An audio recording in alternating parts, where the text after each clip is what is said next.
Good morning, Vietnam.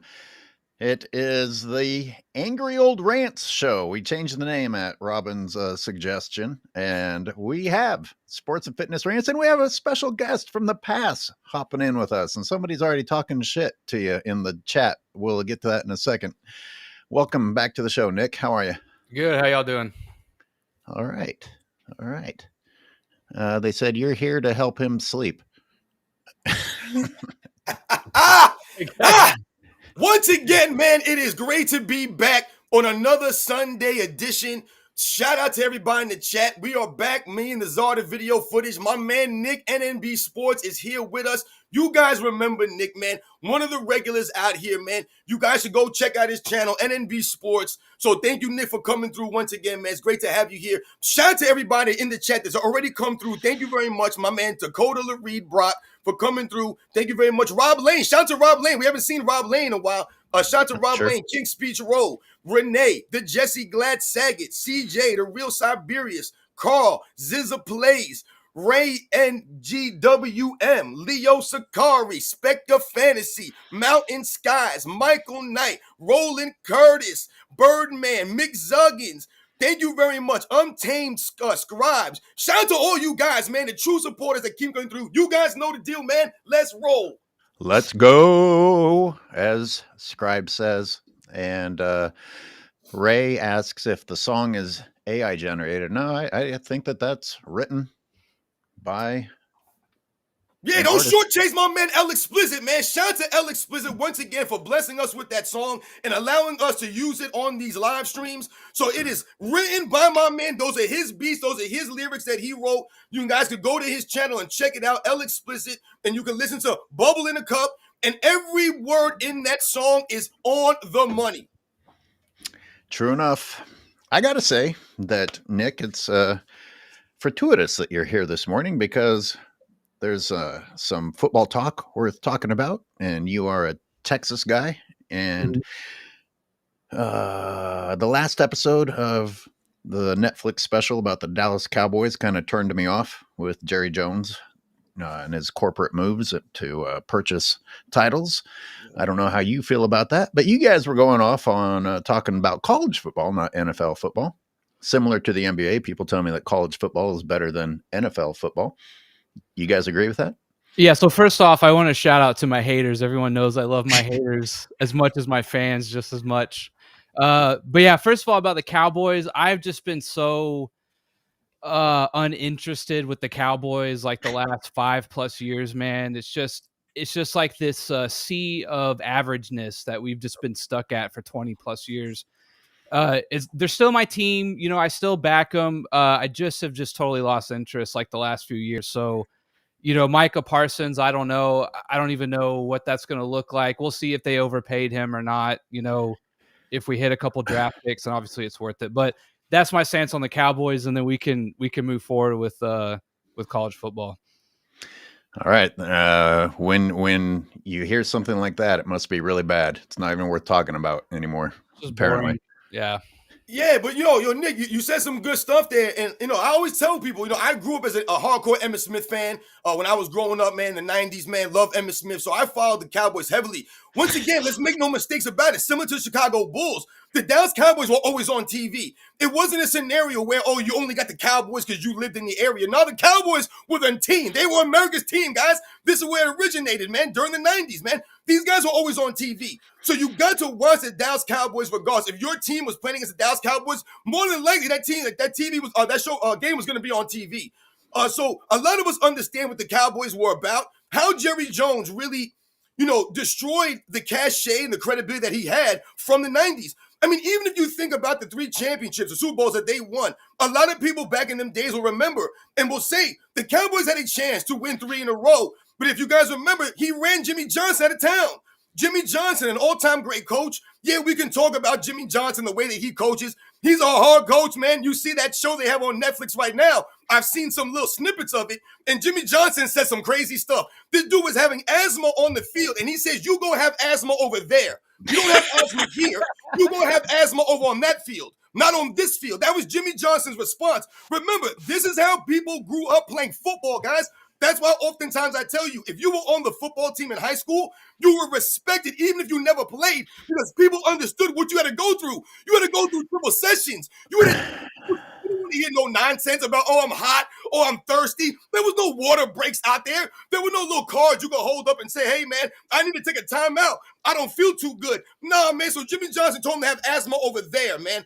But, we're talking about the Jerry Jones and the things he's done over the years, man. This is what the Cowboys is a reason why they haven't won a Super Bowl or been to a Super Bowl since then.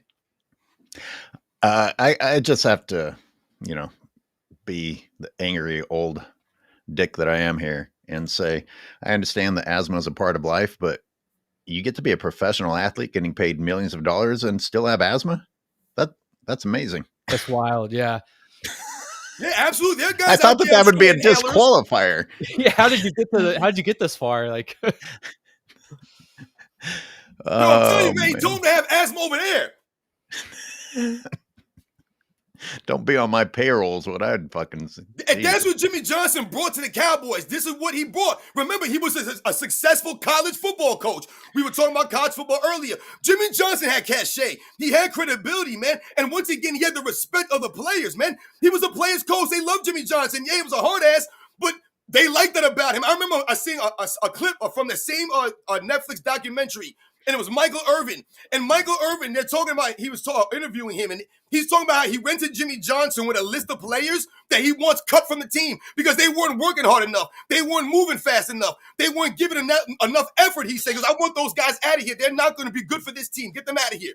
This is what the Cowboys were about. That's how you win consecutive Super Bowls. That's how you become a team like that. They were a dynasty, the Cowboys. yeah, and don't forget, like, I'm a Cowboys fan, right? So, like, but the '90s dynasty also, they hit so much on that Herschel Walker trade. They really set themselves up, like, for the next 10 years. I mean, literally with that trade. So it's just the moves that have been made since then. It's just really hard to explain, and who he's decided to keep and let go. It's just. Yep. He's always saying we're going to do whatever it takes to win. And then it's just nothing ever materializes. He never makes a move or anything like that. It's just wild. Well, since you bring that up, and by the way, I am suddenly realizing that we're acting just like ESPN and Stephen A. Smith and real quick, Skip Bayless talking about the goddamn Cowboys and the Lakers. Where everything that we say is wrong, man. Yeah, I would say real quick also to my haters in the chat, I do have a better than LeBron James, so I want to make that clear as well. Hey, you don't have $1 billion to make that stuff come back or paint something on there? I guess. And you know what's funny? Sometimes you'll hear people talk about Jerry Jones. And and Jerry Jones a football guy. Make no mistakes, guys. Jerry Jones played football too at a high level, man. Jerry Jones is a football guy. It's not Jerry Jones not being a football guy. The problem is that Jerry Jones, like Nick was saying, is he don't know how to get out of the damn way. He can't get out of his own way. So he won't let coaches coach, right? He won't let the players play and do what they have to do without meddling to some degree and causing a distraction. For example, they'll sometimes compare him to someone like George Steinbrenner from the Yankees in the 90s, a similar scenario, a guy who's very loud, very vocal, who's like, the face of the franchise as the owner. It's crazy. But the thing about George Steinbrenner that was different from Jerry Jones was that George Steinbrenner was willing to spend the money like a Jerry Jones, but George Steinbrenner got out of the goddamn way. And he allowed someone like Joe Torre to be a manager and manage the Yankees. And that's a reason why they were so successful throughout that run. Jerry Jones, remember, they had Bill Parcells there. If people don't remember, for the Dallas Cowboys, you had Bill Parcells, one of the greatest coaches of all time there. And this clown, Jerry Jones, is always getting in the way, not allowing these coaches to coach. Remember, he brought in Jason Garrett. I mean, these are the kinds of moves that Jerry Jones has been behind that he thinks is going to get the Cowboys to the promised land instead of allowing the players and the coaches to do what they do. Yeah, I promise everybody we are going to move on from this. We are going to talk NBA, but this is the warm-up era or warm-up round. I love this part right here, though, because I'd like to get some opinions. Jerry Jones, one of his problems was that he wanted more credit for being a football mind. And now that we see that maybe he doesn't have that football mind, how much credit do either of you give him for the foresight of the Herschel Walker trade setting up the future? Was that really his thinking, or was that other people's thinking? I think that was more Jimmy Johnson, because the clauses in the contracts with them were that what the players they got in return, if they cut them, they got draft picks. I believe it was Jimmy Johnson. I don't know, so I don't want to speak out of turn, but I believe it was Jimmy Johnson who realized that what he could do, and that's when he went with. He was like, "Let's cut these guys. Let's cut 5, 6, 7 of these guys, and just get draft picks and see if we hit." You know, they're barely on the fringe of making the team anyways. So let's just go ahead and go with this strategy all out. I believe it was Jimmy Johnson. I mean, you know what's funny though? We're talking about this because of the move, about Micah Parsons, right? Obviously, I'm sure everybody out there in the chat, everyone in the sports world understands about the impact of Micah Parsons and what he could do in the field. The thing about this, on the other side, for Micah Parsons, is now this puts Micah Parsons in a position where you got to back up your mouth, man. You got to back up this stuff. You see, a lot of these guys, they want to talk the talk, man, but you got to go out there and walk the walk. So if this deal really is a bad deal and Jerry Jones is an idiot and the Cowboys are losing out on a generational player and this and that, he's a game changer and all of that, yeah, that may be true. But what is Micah Parsons going to do? Because now he has to show up. He has to go out there and play 16, 17 games every single year. And he's going to go out there and sack the quarterback a lot. He's got to cause havoc. He's got to cause fumbles. He's got to recover fumbles. He's got to have pick sixes. He's got to do all. He has to be all pro every year for this move to really be as bad as people are saying. I don't think it's a great move. You're losing a really good player. Everyone knows you need a pass rusher in the NFL. You need someone like that. But the pressure is now on Micah Parsons also now. Yeah, we know Jerry Jones a clown. We know Jerry Jones can't get his own damn way. We know that he's jacked up the Cowboys time and time again with some of these nonsensical moves, paying guys crazy amounts of money. I mean, you have guys like Tony Romo and Dak Prescott who are really good quarterbacks, but they're not the elite top-notch guys, but he pays them as if they are the elite guys. You know what I'm saying? Those guys are never going to be Troy Aikman. As maybe you might say they maybe have more talent than Troy Aikman did. You could argue all these kinds of things, but Troy Aikman was known for being a clutch time quarterback, for being a guy that's going to put his team in the right positions and not make mistakes. Tony Romo and the fumble and the snap and all the things that he has surrounding him, he just never seemed to be that guy. He would lose games. They would lose the division sometimes to the New York Giants when they were clearly the better team, but they would falter and lose some of these games. Man, Eli Manning would outperform him in some of these clutch time performances. I remember guys like Robert Griffin III coming in as rookies and dominating the NFC East that season, man. So we talk about some of the downfalls of some of the guys that they paid on that damn Cowboys team that hasn't materialized. $47 million a year, though, that is a lot of money, though. That is a lot of money. Yeah, just less than 40-year-old LeBron is making. The highest paid defender in the league. So once again, like I said, now everyone's looking at you. You want the money like that dude? Then guess what, my man? You got to go out there and play. I talk about Deion Sanders sometime on my channel because Deion Sanders was one of those guys that I always respected because, yeah, he was brash, he was arrogant, he was loudmouth, all of that stuff. He was hyped up all the time. But Deion Sanders went out there and backed it up. He actually went out there on that field and he backed it up so much to a degree in an era with really great wide receivers, and he backed it up so much so that oftentimes teams did not even look at Deion Sanders. Sometimes people will say, oh, look at Deion Sanders' interceptions, his, some of the numbers that he did or didn't have in his career. Understand, you cannot intercept the ball. You can't deflect it or pass defend it. You can't do any of these things if people are not throwing it to you. Yeah. So understand what Deion Sanders did, and let's not forget the returning skills of Deion Sanders. Yeah, I mean, Deion Sanders really shut down half the field from a passing standpoint. That was his job, right? Was to not be thrown at because you were just asking for it.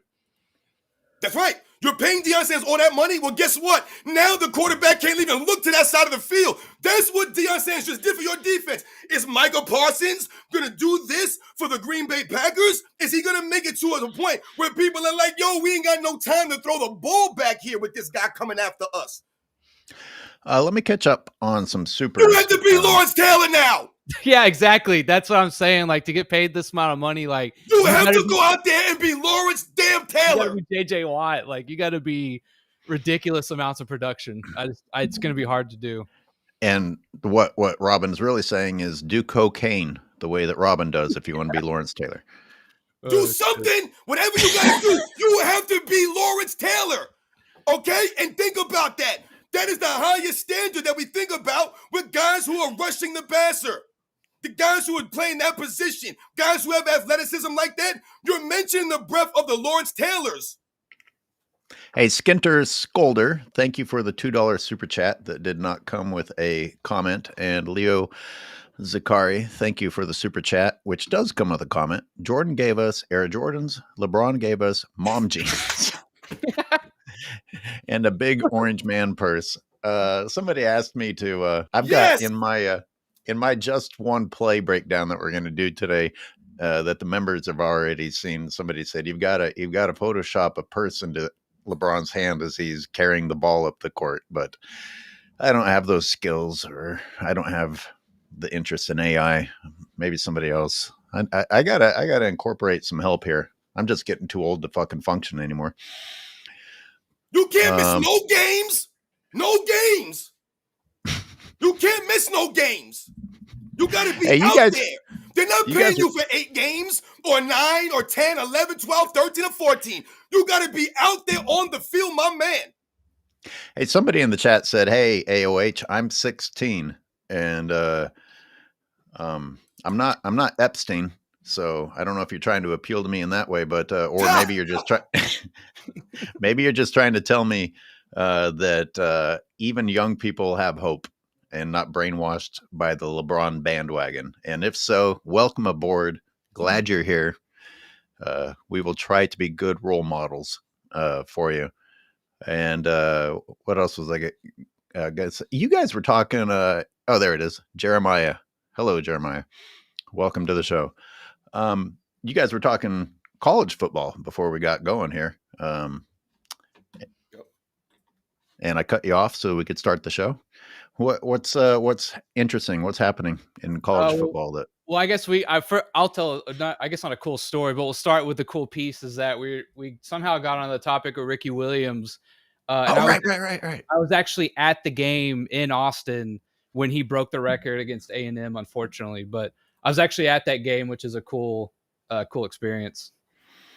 Yeah, and wait, what do you mean? What's the big thing in college football, man? It's the opening of the season, man. Well, I just mean, what do you guys want to talk about? Get it together, Ayo, wait. Let's go, man. It's college football, man. Shout out to all the college football fans out there. Like my man Ayo said, we were talking before we came on. Nick is a big college football guy. His team is Texas A&M. So I was telling him, shout out to, congrats on them and their opening win. And we talked about how a lot of these teams will schedule some of the, weaker teams in their first games. But now that has changed with the advent of the playoff, the college football playoff. Especially since they opened it up to the, what is it, the 8 teams now they have opened it up to, as opposed to the 14 playoff bracket that they had before, which made it damn near impossible for some of these teams to really get in that maybe deserved it. So we were saying how that has changed that, and that's great for college football because now you have guys, teams playing against each other, like the Texas-Ohio State game that you had opening day. That was a great game. I was rooting for Texas, and that's how we got on the Ricky Williams thing, because Ricky Williams was one of my favorite players when he played at Texas. Shout out to Ricky Williams. And then we started mentioning Ricky Williams in the NFL, and he actually played 7 seasons for the Miami Dolphins when I looked into it. So, and my comment on that was that he holds a rushing record for the Miami Dolphins. Is 7 seasons a short period of time to accomplish something on that level? Because I was like, wow. Because in my mind, I associate Ricky Williams with the talent, but the drugs, and he left early. So I was a little bit amazed that he held a record. Well, I think he's number 2, right? Is he number 2 or is he number 1? You're right. I think Larry Zonka, I believe, is number 1 in Dolphins history. We all know the great Larry Zonka won a Super Bowl, the only Super Bowl for the Dolphins franchise. So shout out to Larry Zonka, and that made to run people over. There was no nonsense about the way he ran the football. So shout out to Larry Zonka. But like you said, 7 years for a running back is not that long to become a franchise's leading rusher. And also depending on how long the franchise has been around, the rushers that they've had for that franchise. I mean, you look at some of these franchises, they've had a lot of really great running backs that have played for their franchise. I mean, you look at the Raiders, they had guys like Bo Jackson and Marcus Allen playing for their franchise. I mean, look at the Bears. You had guys like Gale Sayers and, Walter Payton, on that franchise. So you're talking about some great running backs. So shout out to Ricky Williams, though, because like I said, his running style I always liked. He was great, like I said, at Texas. And that's how, we got on that whole thing with the teams. And, because for me, college football, I didn't go to college, so I don't have like an alma mater that I root for that way. And like, I root for this team because that's my team and, that's our conference. But I usually associate a lot of these teams with the players that I liked coming into the NFL. So like I said, the Florida Gators, Emmitt Smith, that's where he went. So obviously I was a Florida Gator fan, but also I like the colors and the mascots of some of these teams. So I would root for some of these teams. I didn't even really know some of these teams back in the day, but I liked them. Yeah, we were talking about so in 2004, Ricky Williams retired. Remember, that was everyone's like, you're weird and stuff like that. Yep. 2005, I think, is when he got in trouble for weed, and he was suspended all for 2006. Comes back to 2007, only played one game and got 6 rushing attempts. So he really only played for like Miami in terms of stat wise for like 6 years. Yeah, out of like a 9-year span, he only really played 6 seasons. All right, yeah. So that's even more remarkable. I mean, that's crazy, Nick. Thank you for giving us those details, Nick, because I had forgot about the suspension. Yeah. And that's right in the middle of his peak and prime. When you think about being a running back, you 100%. really only have like 6 years, 7 years as like a peak prime for on the average. Some guys like Emmitt Smith who could, be great for longer periods of time, the Walter Paytons, that's not as commonplace. So Ricky Williams losing those 2 years, that was essentially at the prime of his career. Yeah, I mean, go ahead. Sorry. Did he actually have behavioral issues, or were we just so backwards with marijuana back then that he had some head stuff going on? There were some other things that people were like the fame about. I can't remember. I have to go back. I remember his personality. He didn't like the fame, essentially. A lot of these guys are like that. We talk about Michael Jordan a lot on here. Michael Jordan is not one of those guys that seeks out the fame. He doesn't really like going out and having all the people around him. You saw Michael Jordan's personality change in his career. Once he became so famous, it became hard for him to deal with that. He almost became a recluse, Michael Jordan. That's why he doesn't go on the talk shows and go on the podcast. He's not on social media. He stays away from a lot of this stuff. It's not really his personality to seek the attention. This was similar to Ricky Williams. Ricky Williams had some things going on in his mind. Like I said, he was becoming a celebrity is what he was. He was one of the great running backs of that time. So, like I said, he was a Heisman Trophy winner, Ricky Williams. So a lot of these guys, it wears on you, man. And I know that was part of it for Ricky Williams.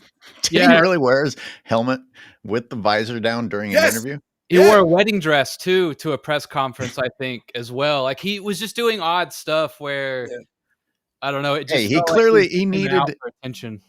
So my question is, did he get the job done on the field? Because it's sounding to me like he needed the weed to deal. He needed the weed to deal with the humans, but he could get the job done on the field. So give the man his weed. For sure. Like in terms of the weed, I don't think really that bothered a whole lot of people per se, but it was just kind of his whole aura was a little off. So it came off as like, you're weird. You're not a guy who just likes to smoke weed. You're weird. Like that's kind of, I think, how it started to come off to the public.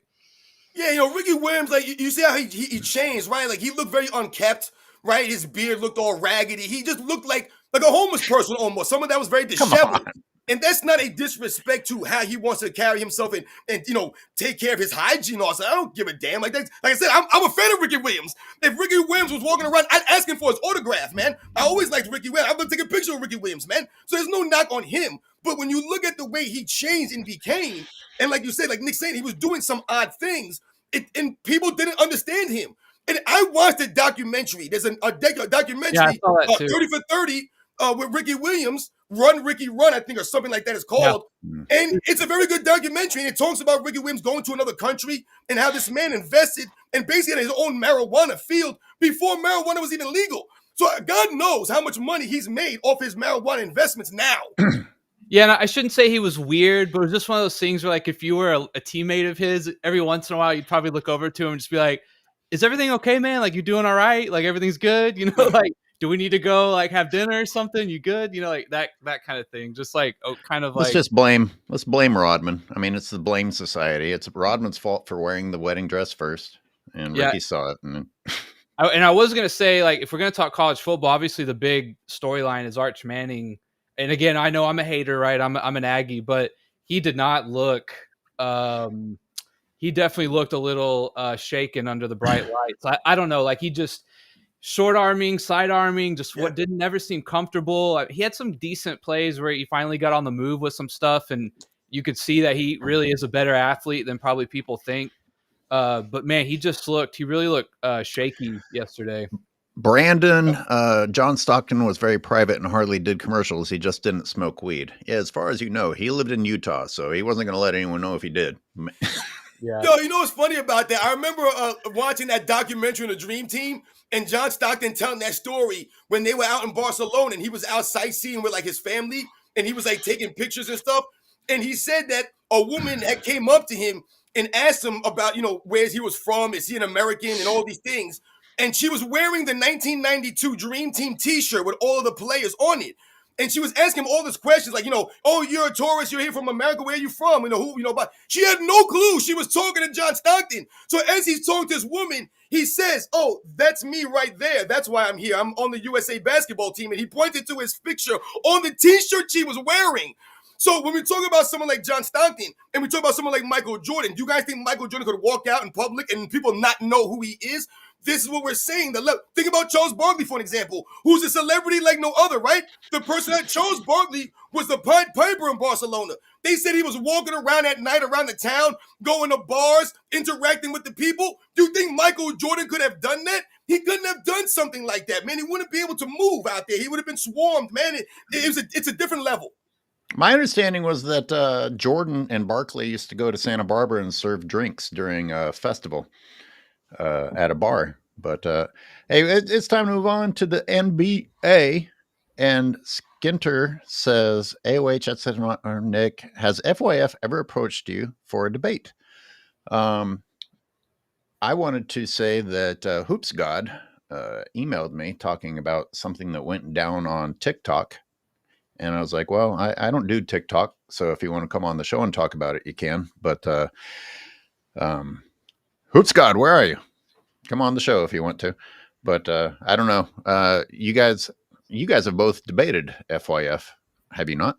I debated Goat James Kingdom on LeBron versus MJ, which I feel like most people would say I won. I mean, he kind of just repeated himself after round 2 and 3, and he just started doing the accumulative thing over and over, right? In which, after the debate, I even put out that video that was like, I had to make a final video on comparing all the stats they've done. But in terms of FYF, I mean, I guess the thing is, like, he wants me to call in on Friday and I guess, or whenever he's live, and challenge him to debate, but they know where to find me. I've been in their chats. Like, they know I will debate anyone, anywhere, anytime. So the fact that they haven't decided to come debate me, I mean, says more about them than me, if you ask me. Yo, listen, everyone knows that Nick has cooked these fools out here repeatedly, man. Listen, I've been on YouTube for only 3 years, not a long time, man, and I haven't been one of these master debaters. You gotta be careful the way you say that, all right? Now, when you talk about these kinds of things, man, so I'm not gonna say that, anybody can no one debate with me and all these things. But I remember when I first came on here, and the first time that I interacted with some people and I collaborated, I debated someone, Michael Jordan versus Magic Johnson, all right? And I've done about 5 or 6 formal debates since I've been on here. And I've told about it since day one. I don't need to write things down for these debates. I don't have to do none of this stuff, man. I go off of whatever we're talking about, man, whatever the situation is, man.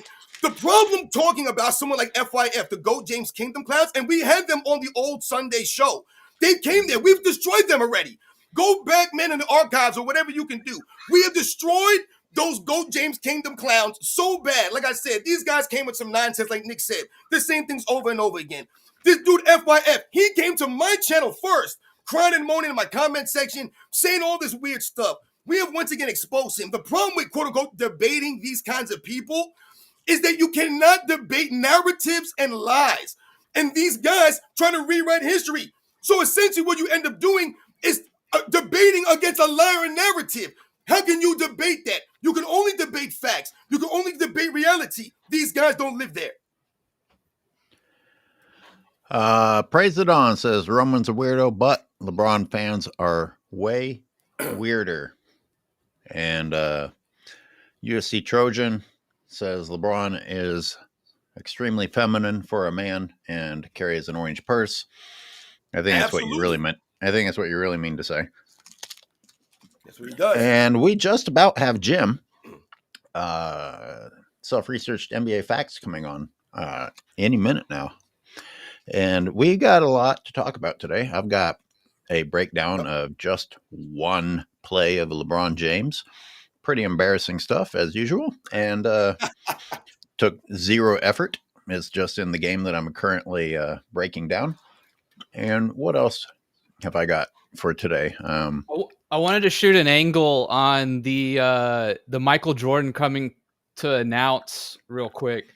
So Jordan signed a 1-year deal. Is that right?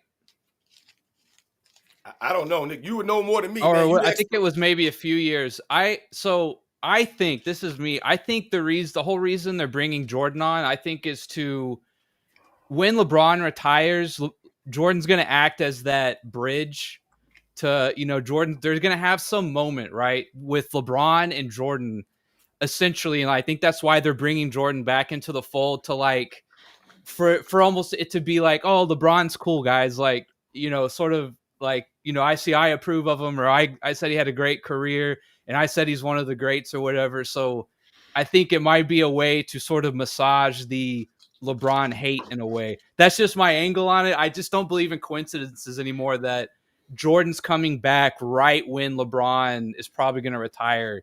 Maybe this year or next, who knows, right? Maybe a couple years, but that's my tinfoil conspiracy theory with that one.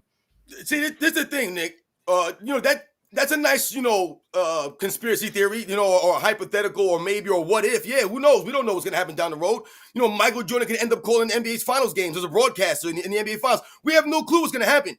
The one thing that we do know is that the ratings of the NBA have been lower than they used to be, or really lower than they should be. Sometimes people will say like, oh, people are streaming and they make excuses for the ratings, but let's be real.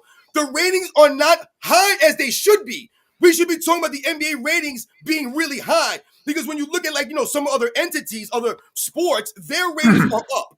So we have to understand that angle. That's the reality, though. The ratings are down. The product is not that great or as great. Another thing that we have to understand, Nick, you talked about, hating on LeBron James and, hey, man, I'm Michael Jordan. I'm going to put my arm around LeBron James and show everybody that he's all right. No one says that LeBron James, should go to jail. No one says LeBron James is not a Hall of Famer. You know what I'm saying? None of this stuff is anybody saying about LeBron James. What we're saying about LeBron James is he's not the greatest player of all time. He's not close to Michael Jordan. That's what we're saying. I think Michael Jordan would say it to himself. He's not going to say it out loud, but behind closed doors, he knows LeBron James ain't close to him, man.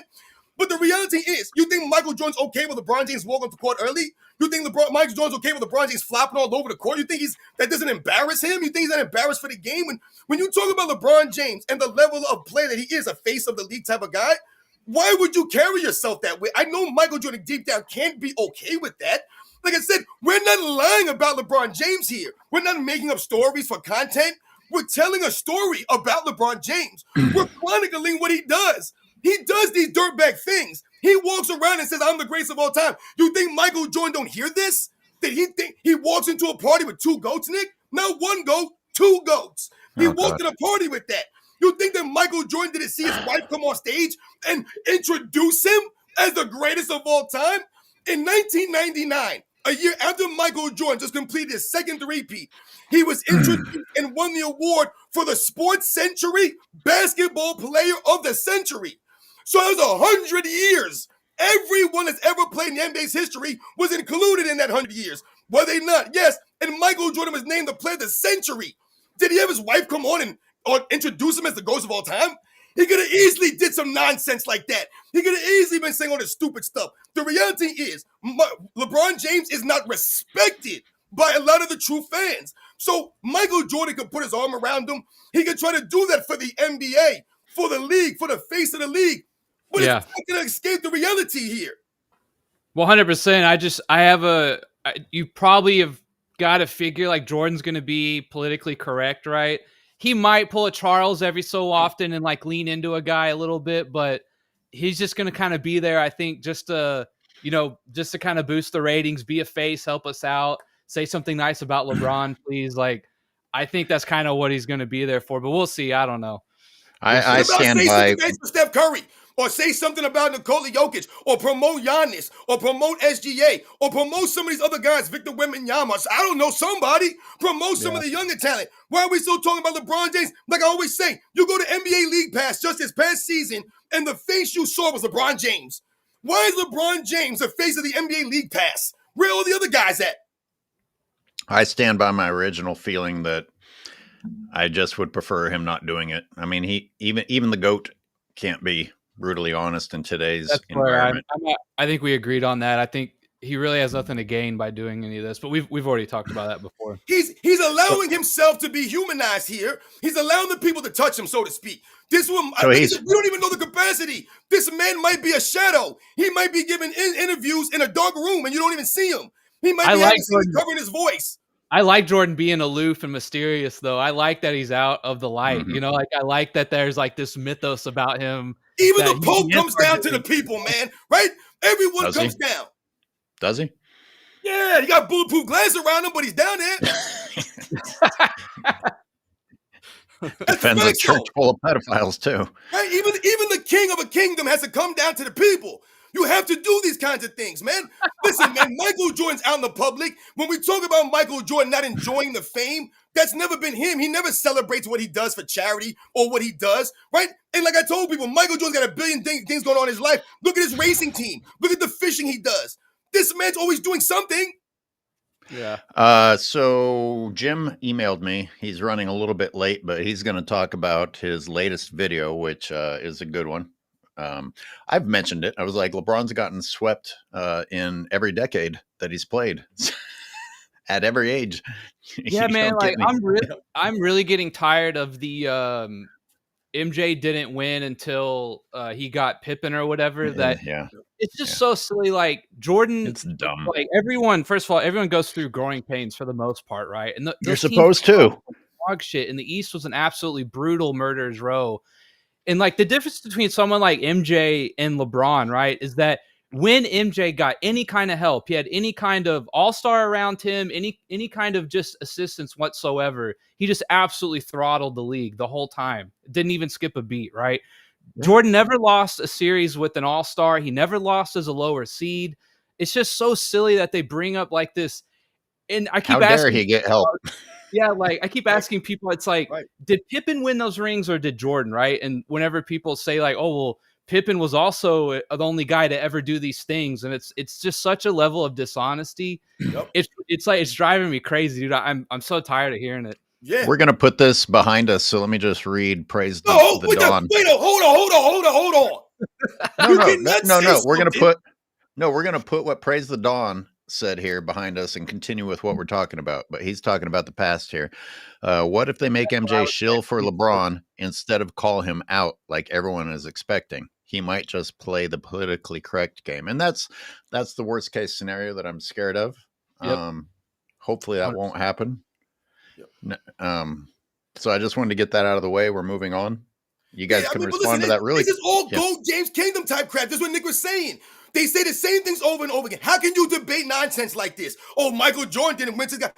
I ask people out there, when they say the same things about Will Chamberlain, or Will Chamberlain only won 2 champs, I ask them the same question. You name me the other players that were winning championships in the 60s. Just name the list. Name them. There's no one else you can name that was winning championships. But we're going to just knock Will Chamberlain and act as if he wasn't going against one of the greatest dynasties in all of sports. Okay, that makes no sense. Same thing with Michael Jordan. He didn't win till Scottie Pippen. I asked people, you name me another player in the entire history, not just since the 80s or since the 90s or since the 2000s. You name me another player in the history of the damn game that won 6 championships with less help.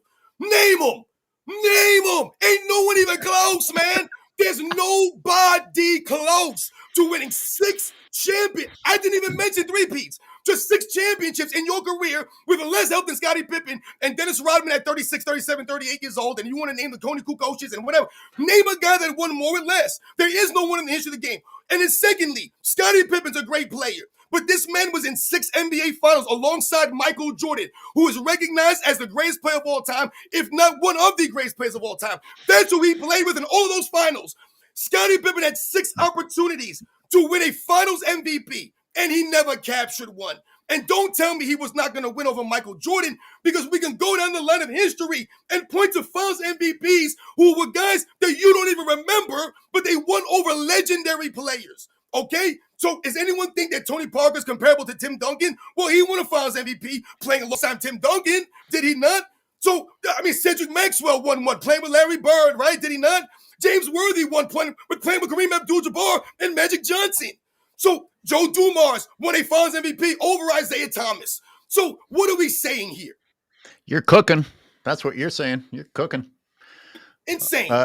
Italian in Laguna says he was losing with Pippen for a few years. So all of a sudden, Pippen was the huge difference maker. Well, I've done videos on this. Everyone needs to know that it was Scott Williams being added to the roster who finally saved Michael Jordan. So let's get the story straight. That's when they finally won the championship. It was Scott Williams. It was not Pippen and it was not Jordan. It was Scott Williams. Give the credit to Scott Williams. Listen, hold on. Look, you have someone like this. What happens is people don't understand.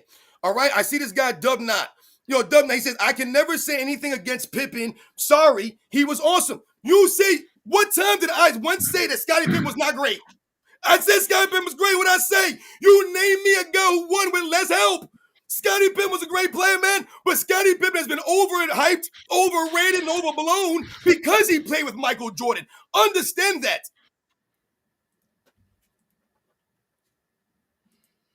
All right. Scottie Pippen out there fouling out NBA Finals games, and you'll be talking about I'm never saying anything bad about Scottie Pippen. Scottie Pippen himself came out and said, I didn't take the first 2 years of my career serious because I was just messing around and joking around, and I didn't take it serious. What? I mean, with Scottie Pippen, what are we talking about here, man? The same guy trying to rewrite his own history? You're not going to say nothing bad about Scottie Pippen. Oh, my God. Because Scottie Pippen's so factual. You were not around for the 90s then, I'm assuming. In my members section, I've put out this video, and I'm just looking at what happened in the last year for LeBron James, trying to help his ass, and what the Wizards did for Michael Jordan when he was a 40-year-old. And I'm just reminded again of the absolutely insane amount of help and the hoops that LeBron's franchises go through, just constantly rearranging things and trading away future assets. And it's like, oh, what's it going to take to overcome the fact that we have this piece of shit on our team? I mean, this is the conversation to me. It's like, how can we stack our team so unfairly that we win, even though we have LeBron James on the team? Because he's seriously the guy that loses the games for you in the important moments. And that by itself is bad enough. Then we have to suffer through the media acting like he was the good player and everyone else sucked. This is why I do the game breakdowns, which I'm putting out yet another one. Yep. Oh, guys, it's frustrating. I mean, holy shit. You said it, Robin. This is why it popped in my head. No one has done less with more than LeBron, and no one has done more than less with less than Jordan. And yet we hear the opposite of this. And if you haven't done your own research or actually watched, and you're easily susceptible, then you're going to go along with it. And this is what they depend upon. Yep, exactly. I mean, and that's the facts. There's nothing that you're talking when you make that statement about LeBron James doing less with more. There's nothing that's incorrect about that statement. Think about all the transactions, the trades, the free agents that LeBron James has gotten in his career. Also on top of all the free throw advantages that's been documented. We're not making this stuff up. No one's saying, oh, LeBron James' team was plus 500, and that's a lie. Go look it up. It was factual. These are true statements, guys. We're not embellishing or trying to just like, listen, I'm not here to lie to you guys out there just so I can make my point. If I have to lie to make my point, then my point is invalid. So what I'm telling you guys out there is a lot of times what you hear from these quote-unquote broadcast, these professionals, is they try to make their point by not giving you the full context. That's the only way that their point is valid. They won't give you the full context. So what are we dealing with now? We're dealing with, LeBron James has a 10-point streak. We laugh about this. What does that do, guys? That proves to you what I'm telling you. They're not giving you full context. They're saying, LeBron James has a 10-point streak, but it's for the regular season, guys. That's not a real record or a streak. All right, they're trying to make it seem as if this was something that people were striving for when they played. No one cares about this nonsense. I might be tempted to just jump to my just one play breakdown because it's astonishingly embarrassing of LeBron James. I also want to get to some things that I saw on Robin's channel. For example, can I just ask a very simple question, which is, why is this dude still podcasting? I thought he was behind bars or something. Shannon Sharpe. Something about Ray Lewis apparently called him out for being a sellout or something. I haven't really dived into it yet, though. I was thinking the same thing. So I'll follow up on this. And the topic of it was, if Kyrie hadn't left, this and that and the other thing would have happened.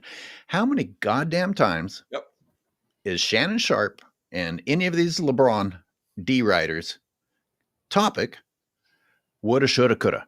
Everything is about, this is what might have happened. This is what was going to happen. You LeBron fans live your entire lives in a reality that never took place. And you have to comfort yourselves by convincing yourselves that if, well, you have reality in front of you and you don't have to if it. It's Michael Jordan. They're not even comparable. They're not comparable. Oh, Jim is here. Yes. What's up? Jim, what up, man? How you guys doing? Great. You guys all right? Yep. Good. Glad to hear it. Sorry, I was running a little bit late there. Had some stuff going on, but anyway. Speed was in the Look chat. who else from the old school showing up. We got a little reunion going on here. You guys got a full house in there. Look Come at that. on, Speed. Nice. Where you been, man? Oh, that's a funny comment. What's up, Nick? What's up, Speem? What's up, guys? All right. Oh, yeah. His show budget's as good as mine, Speed. He got the show budget like me now. Standing in front of posters. Let me read Roland Curtis's super, and then we will let Jim roll. All right. I love the topic, Jim. Okay. So we're looking forward to hearing it. I just ran into some of this stuff, but anyway, go ahead. Actually, let's let Robin read Roland Curtis's super. Yeah, absolutely. Shout out to Roland Curtis, always coming through, man. Thank you very much. How many options you really got? I mean, it's too many options. I'm finna pass on this body. I'm John Stockton. Kendrick Lamar said Stockton's name at the Super Bowl, and Stockton's wife and kids loved it. Yo, shout out to Roland Curtis, who always comes through with the lyrics, man. I didn't even realize I was reading off lyrics until I got already like halfway through it, so I know I probably jacked it up and didn't read it with the same kind of enthusiasm or the same cadence that it deserved. But this is what we're talking about. I'm finna pass on this body. I'm John Stockton. Yo, John Stockton. Yeah. What did he say recently? He said something recently that people were talking about. I think he said something about everyone wanting to play with each other instead of against each other, or something along those lines, I think. He's not wrong. He said something along those lines a few times. Don't put LeBron James in your song. All right, Jim, the floor is yours. All right. Well, we've talked about this in the past, AOH. I think we've each done videos on this, how in the history of the NBA, there's only been 9 sweeps in the finals, and LeBron James owns 2 of those, which is kind of crazy. And you think about going back now 23 years, there's only been 2 sweeps in the finals. That's a lot. That's once every 11 and a half years. And you know the two without even thinking about it. 2 in the last 23 years. Yeah, that's it. 2007 and 2018. So he was the least competitive of anybody in the last almost quarter century. You can't blame that on teammates or, my favorite, the teams, they were just too good. That they go with that scenario a lot about how he was just so outmatched not to win one game. Come on. Nobody's buying that. Right. But the other thing that I've just uncovered recently, which I didn't know, but in the last 3 seasons, not counting the first round, of course, but the conference semifinals, conference finals, and finals, the last 3 seasons, there have only been 2 sweeps. One of them was Boston over Indiana when Indiana lost Halliburton in Game 2. Okay, so understandable. And Indiana was a 6 seed. They were not even supposed to compete in that series, really. And the other one is the 2023 Western Conference Finals. That's it. That's the only 2 sweeps in the last 3 years past the first round. I find that incredible. I really do. And you got the GOAT with Anthony Davis. Again, can't even win one game. The least competitive of anybody in the last 3 years after the first round. What can I say? I don't make this stuff up. I go where the facts take me. No, a lot of your data is so profound that If in fact I repeat one of your shows or reference you, I say it repeatedly and I say it slowly because it's crazy. It's crazy.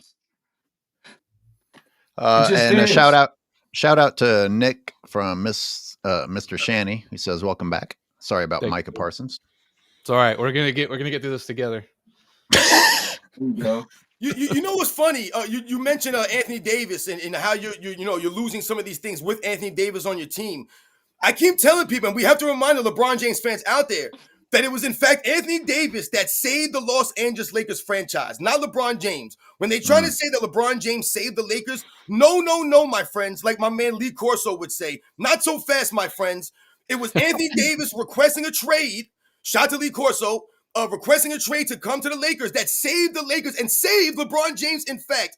And you know what's funny when they talk about, Michael Jordan's 1-9 without Scottie Pippen, man, right? And they like to make these comparisons and, knock Michael Jordan in his early years of his career. Since LeBron James has been on the Lakers, he has not won a playoff series without Anthony Davis.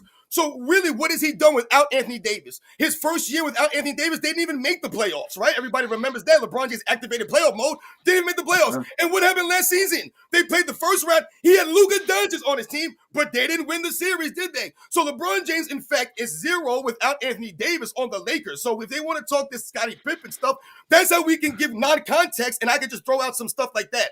But that's actually factual. Anthony Davis that year, I think, was first team both ways and finished 6th in the MVP voting in that year. Like, Anthony Davis had a monster year that year. I think he averaged more points and rebounds than LeBron as well in the finals and the playoffs overall. Wow. Which has happened with LeBron a few times where people average, are the ones making the big shots, averaging more points. Like, I still think Kyrie doesn't get enough credit for the one that they won and the job he did on Steph Curry defensively, so yeah. And, Nick, remember, Anthony Davis was the one that hit the game winner over Nikola Jokic in the Western Conference Finals. A game winner in the Western Conference Finals. That was Anthony Davis, guys. This guy was playing. Anthony Davis led the entire playoffs in win shares and points that season. He was outstanding. Like you said, Nick, and one of those seasons, Anthony Davis was the only player to be on the All-NBA and the All-Defensive selection. I remember what season that was. It might have been 2023 or whatever. But, this is what the level of health that LeBron James had. And like Jim was mentioning and highlighting, you guys, you're still losing because LeBron James fans never expect, right? They never expect LeBron James to have to raise his level of play or elevate his team. It's always blaming everyone else. Oh, look what they didn't do. Oh, look what coach he has. Oh, look at the team he was going against. Yeah, just real quick, Speen brought up the block. I hate the block on Iguodala. It's so irrelevant. Even if Iguodala makes that layup, Kyrie still comes down and hits the game winner, so True. I hate that so much. Great play, but yeah. And it's not a one-on-one. They don't even give J.R. Smith any credit for his hustle. Exactly. Yep. That's what I was about to say. It's not like it's a one-on-one defensive play. Somebody else was taking up the bulk of the responsibility, and LeBron just got the easy cleanup part of it. So these fools will actually come out here and tell us all these years later, I watched this damn stuff. You're going to try to tell me now that John Paxson and Steve Kerr saved Michael Jordan's career, but you guys have no energy for Ray Allen or Kyrie Irving or J.R. Smith in an instance like that? Get the hell out of here with this nonsense, man. In 2021, I'm going to lean on you guys because I didn't watch it, but that the Lakers were up 2-1 on Phoenix, and I know Anthony Davis went down at some point, but I know they lost 3 in a row, and Anthony Davis wasn't there. It was just basically a wipeout as soon as Davis isn't there. He was more important than LeBron was to those teams. He just was. The numbers bear that out. Well, you haven't heard the whole story. In one of LeBron's future podcasts, he's going to talk about the real injury he sustained from Chris Paul when he was flopping against Chris Paul. And it wasn't just, a sprain. I think we're going to find out that he broke 3 or 4 ribs, and LeBron still played through that. No, but Jim, you just brought up a great point when you mentioned that Phoenix Suns series. Because let's remember, this was coming off of the bubble championship. And why is this important?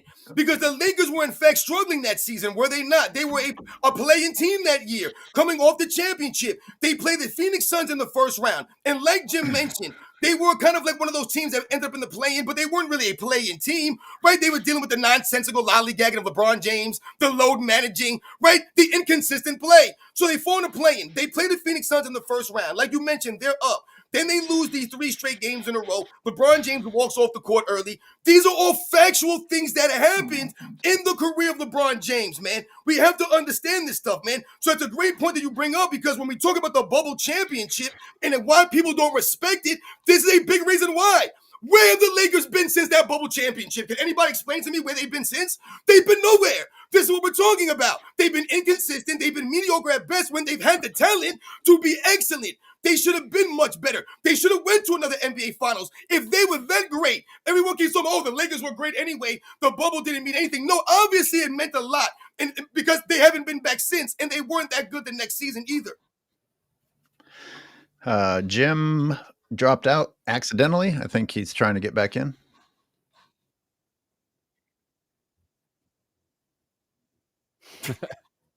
Oh, here he is. Okay. And let's Real Siberius shouts you ahead. out. So let's read that. Jim always bringing the facts. Facts are often so astonishing, they sound made up because they make LeBron look as bad as he actually is. This is the point that I was trying to get at earlier. It's like just one of these facts should disqualify LeBron James from the conversation. And we have a long list of these things, not blemishes, not flaws, things that are astonishing levels of failure. And yet his cult followers still want to get behind him. Thank you, Real Siberius, for the super. Yeah, thank you. One thing I was going to add to that too about the final sweeps, that this to me is just another layer to this. The least 3 competitive sweeps in finals history was Milwaukee in 1971 beat Baltimore by a total of 45 points. Baltimore was 42-40, so they're a 500 team basically. The next one was Boston over Minneapolis in 1959. Minneapolis was 33-39. That was the record. They beat them by 40. There. Yeah, 41 points. Yes, they upset St. Louis to get there. Absolutely. That was his rookie season. Elgin Baylor led that team to the finals. Yes, shout out to Elgin Baylor. He did. But then the one in question, 2018, was 60 points in 4 games. The least competitive sweep in finals history by 15 points. I mean, what do we get? And these teams you're comparing them to are a 500 team and 6 games below 500. I mean, I don't make it up. Like I said, this stuff is just so crazy to me. And I get accused of cherry picking all the time. And all I say to people is, have a good time and cherry pick Michael Jordan or Bill Russell. Go ahead. Pick anything you want and tell me what you come up with. And I never hear anything back from it. Exactly. If you're the greatest, you should not be so easy to cherry pick. That's all I'm saying. Shout out to Jim, man. Hell yeah, man. Once again, on the money, man. This is what I'm talking about. These are the facts, man. There's no need to make up stories, to try to twist the narrative, to try to rewrite the history. We don't need to rewrite the history to give you the facts. The problem for the LeBron James fans is the argument that they're making is that he's the greatest player of all time. That's no argument based off of all these things that we're saying. It's not possible. Exactly. There you go. It's one thing to be top 10 or maybe top 5 conversation, but the GOAT? Come on. You got to be almost perfect because we already have guys that are almost perfect. And he's just not on that level, not even close to it. He's not Larry Bird or Magic. It's just all that we've talked about so many times. Come on, man. Just ridiculous. People like Nick Wright and Shannon Sharpe have fueled this thing for years. And now these fans, these robot sheep, as I call them, now they're out here and they got their ass hanging in the wind because they don't know all the facts. They just repeat what you bring them something they didn't know. They're like, oh, they don't know how to handle that because they don't have the full picture. They're just sheep. Exactly. Yo, what? You got me so hyped right now, Jim. I'm telling you right now, it don't add up. A lot of times they talk about how young LeBron James was when some of these scenarios were going on. God. So they'll say, oh, LeBron James was young. So, what do you want him to do? But then when you introduce facts, factual evidence, other great players in NBA's history that were doing things great when they were, quote unquote, young, there's no excuse. Because like you said, Jim, there are other players that did these things. I just mentioned Elgin Baylor as a rookie led his mediocre basketball team team that was 6 games below 500 to the finals. Granted, it wasn't 3 rounds to the finals, but he still led his team as a rookie to the NBA Finals, man. So you have to understand what some of these guys were doing when they first came in the league. This is part of why I pointed out LeBron was swept when he was young. LeBron was swept in his prime. LeBron was swept when he's old. Which one do you want to go with, LeBron fans? Yeah. Elgin Baylor, they swept St. Louis, was the defending champs. In 58, they beat Boston. It was the only team to beat them in that 8-year run or whatever. And they upset St. Louis, quite a series. But still, they were 6 games under 500. And they're more competitive than LeBron in 2018. It's unbelievable. You can't make it up. Mr. Shanny with the super says the janitor is working on 3 straight gentleman sweeps in the first round. LeBroom. That's my name. You guys remember before they were playing the Golden State Warriors? I think it was the 2018 NBA Finals. And they were having that little thing with the Eastern Conference Finals trophy, right? And they had LeBron James and the guys there. I don't know if you guys remember. They were talking to LeBron James. And you guys remember LeBron James said, I don't even want to think about the Warriors like that because I'll get a headache. It'll give me anxiety and all this crazy stuff because this dude's not a competitor, man. He's not a competitor. When you look at LeBron James in the 2018 Finals after Game 1, and he reacts that way going into overtime, the game was not over, guys. Understand that. That's a big deal. LeBron James' body language and you not galvanizing your team in that moment. It wasn't necessarily about the win or the loss. Look how you did not galvanize your team. That's not what Larry Bird's going to do. That's not what Magic Johnson's going to do. That's not what Bill Russell's going to do or Jerry West. It doesn't matter how much the odds are stacked against them. They're still going to go out there and give it their all and galvanize the team. Rise above anything. Thank you for the super. LBJ is a sore loser. It's always someone else's fault. Yeah.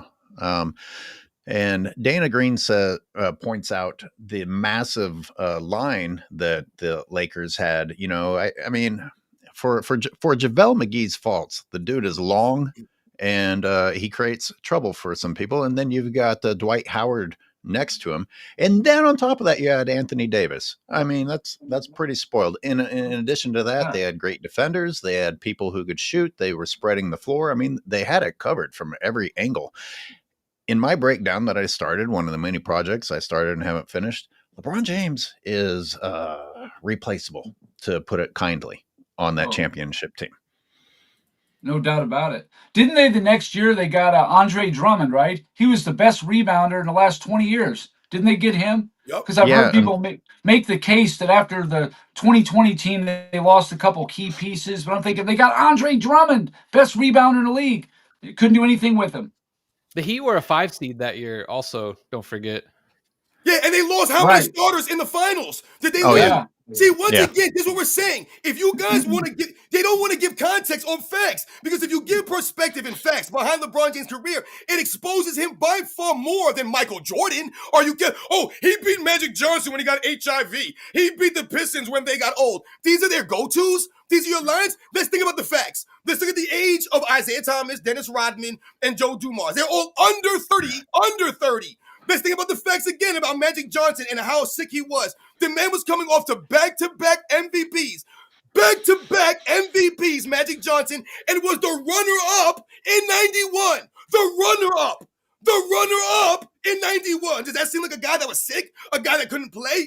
And then, by the way, Magic Johnson came back in 92 and won the All-Star Game MVP. That's what he did with HIV. So once again, we have to give the facts and the context and the perspective, because if we talk about the 2020 bubble championship, then we talk about Goran Dragic going down for 3 of those games. We talk about Bam Adebayo being hurt. We talk about them losing like 3 or 4 guys during that playoff. I mean, that series alone. Yeah, if LeBron ever wanted to get back at some of the times that he's been swept, that was a time for LeBron to have finally swept someone in the finals, and they should have. They should have. You couldn't sweep the Heat. I mean, even the Heat at full strength, they should have swept. You couldn't sweep the Heat with reduced strength. No doubt. They got lucky. They dodged Milwaukee in the finals. They dodged the Clippers in the conference finals. It was really a tailor-made championship for them to win that. It was so tailor-made. You know, back to Magic Johnson. A lot of people don't realize this or just don't think about it, but he actually came back in 1996, played half a season and a playoff. He led the Lakers in 1 game in the playoffs in points, 1 game in rebounds, and 1 game in assists. 37 years old, not too bad. I don't think Magic at 37, if he's doing that kind of stuff 6 years prior, I think he's fine. Like you said, runner up for the MVP. Come on, just you guys. Let me read propaganda. Let me read a member comment from the members video that pertains to what we were talking about in terms of LeBron's help in doing less with more. Skinter Scoldum said, how many top 5, top 10 current NBA players has LeBron joined? Now compare that to MJ's full career. A total of 2 already proven players. 2, Kukoc and Rodman. So this eliminates Pippen, because Pippen had to slowly develop with Jordan. And, if you ever want to compare Pippen and Jordan, then, LeBron and Jordan, then LeBron needed to stick with his crew and see how many times you could win versus how many times you lose with the same crew.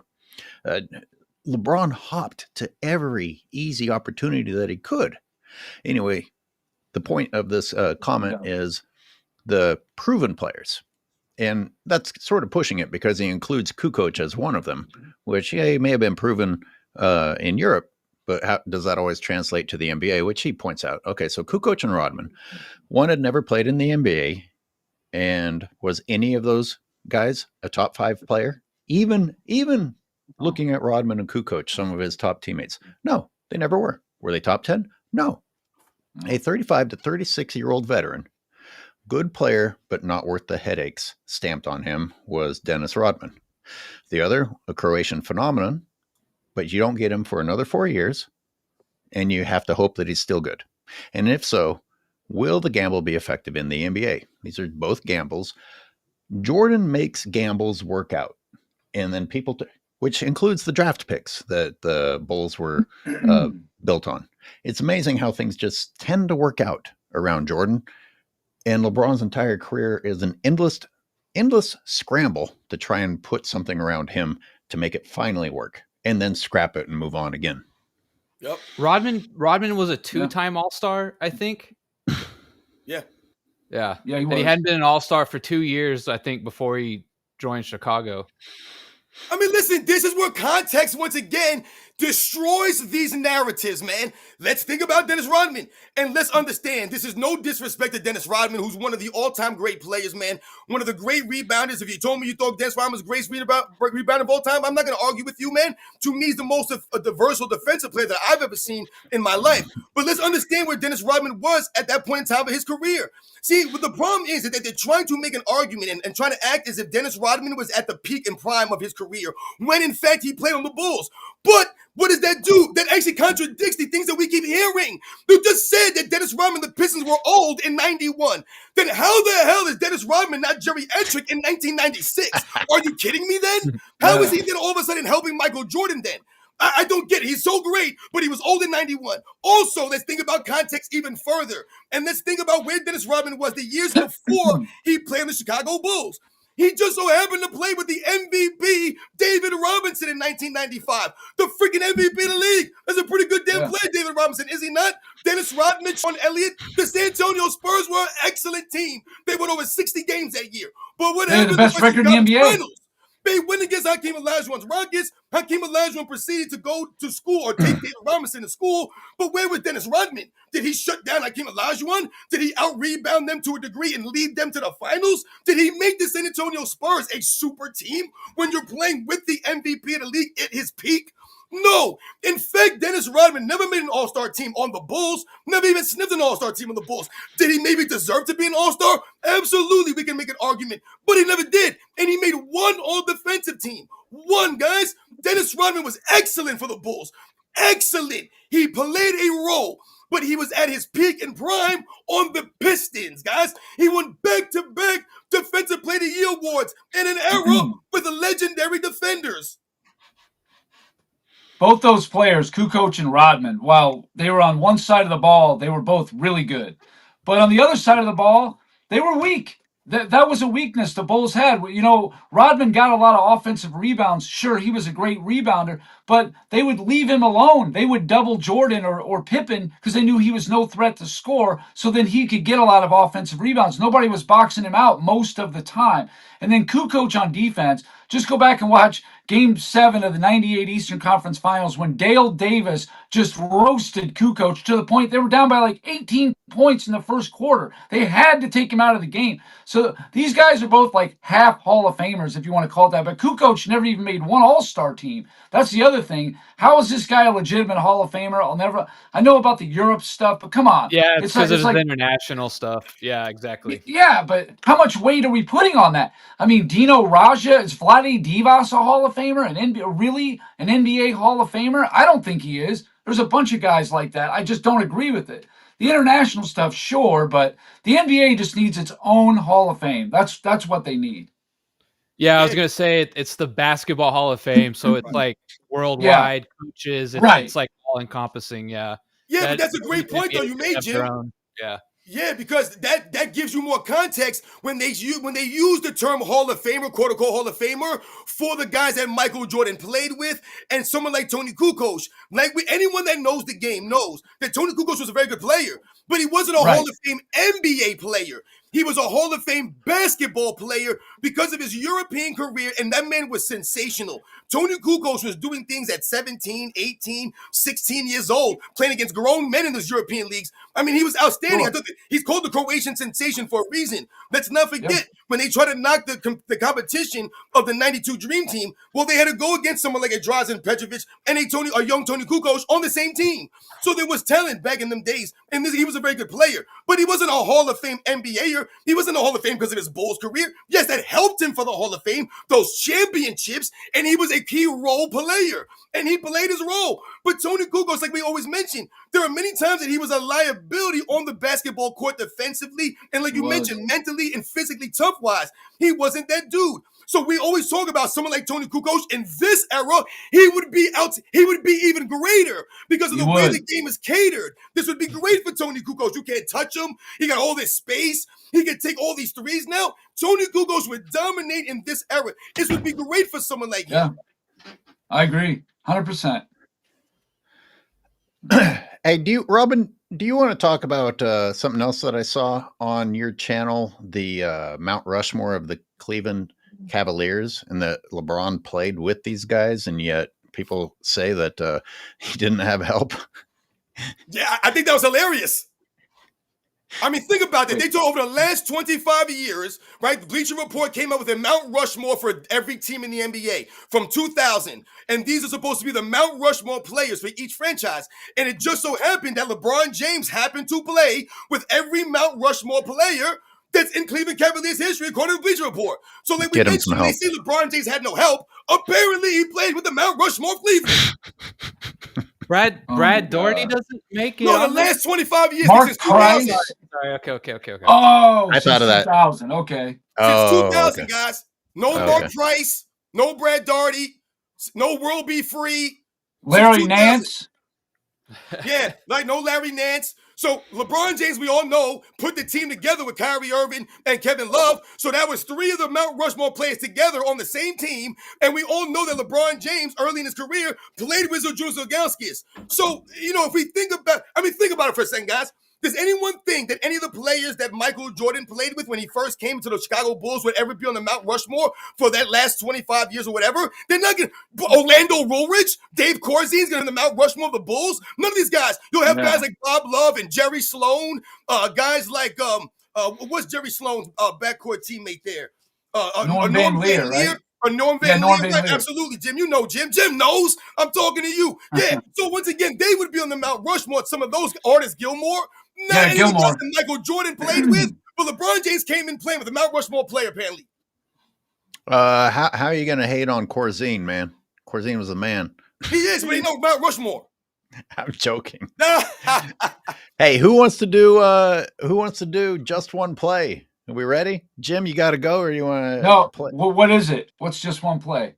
I put up just one sequence of LeBron James, and we have fun watching how terrible he is. I got time for that. Let's see it. It's so easy to find. It's fucking pathetic. Okay, here we go. If my screen would stop going black on me, this would go a lot easier. All right. Nick, you ready for this? Yeah, let's Just go. one. And I'm going to remove my audio from it. This is in the members section, but let me mute it. Okay. Full screen. Okay. So here we go. Am I supposed to be looking at LeBron's face or what's behind him? This is AOH's attention to detail. I just had to let everyone know I don't miss anything. Watch LeBron. Okay. And look at the proximity of the referee. Now, I don't know if everyone caught that the first time. Is that or is that not already a violation? I just wanted to know people's opinions because that's flat out carrying the ball. Now it gets worse. He didn't establish a dribble yet.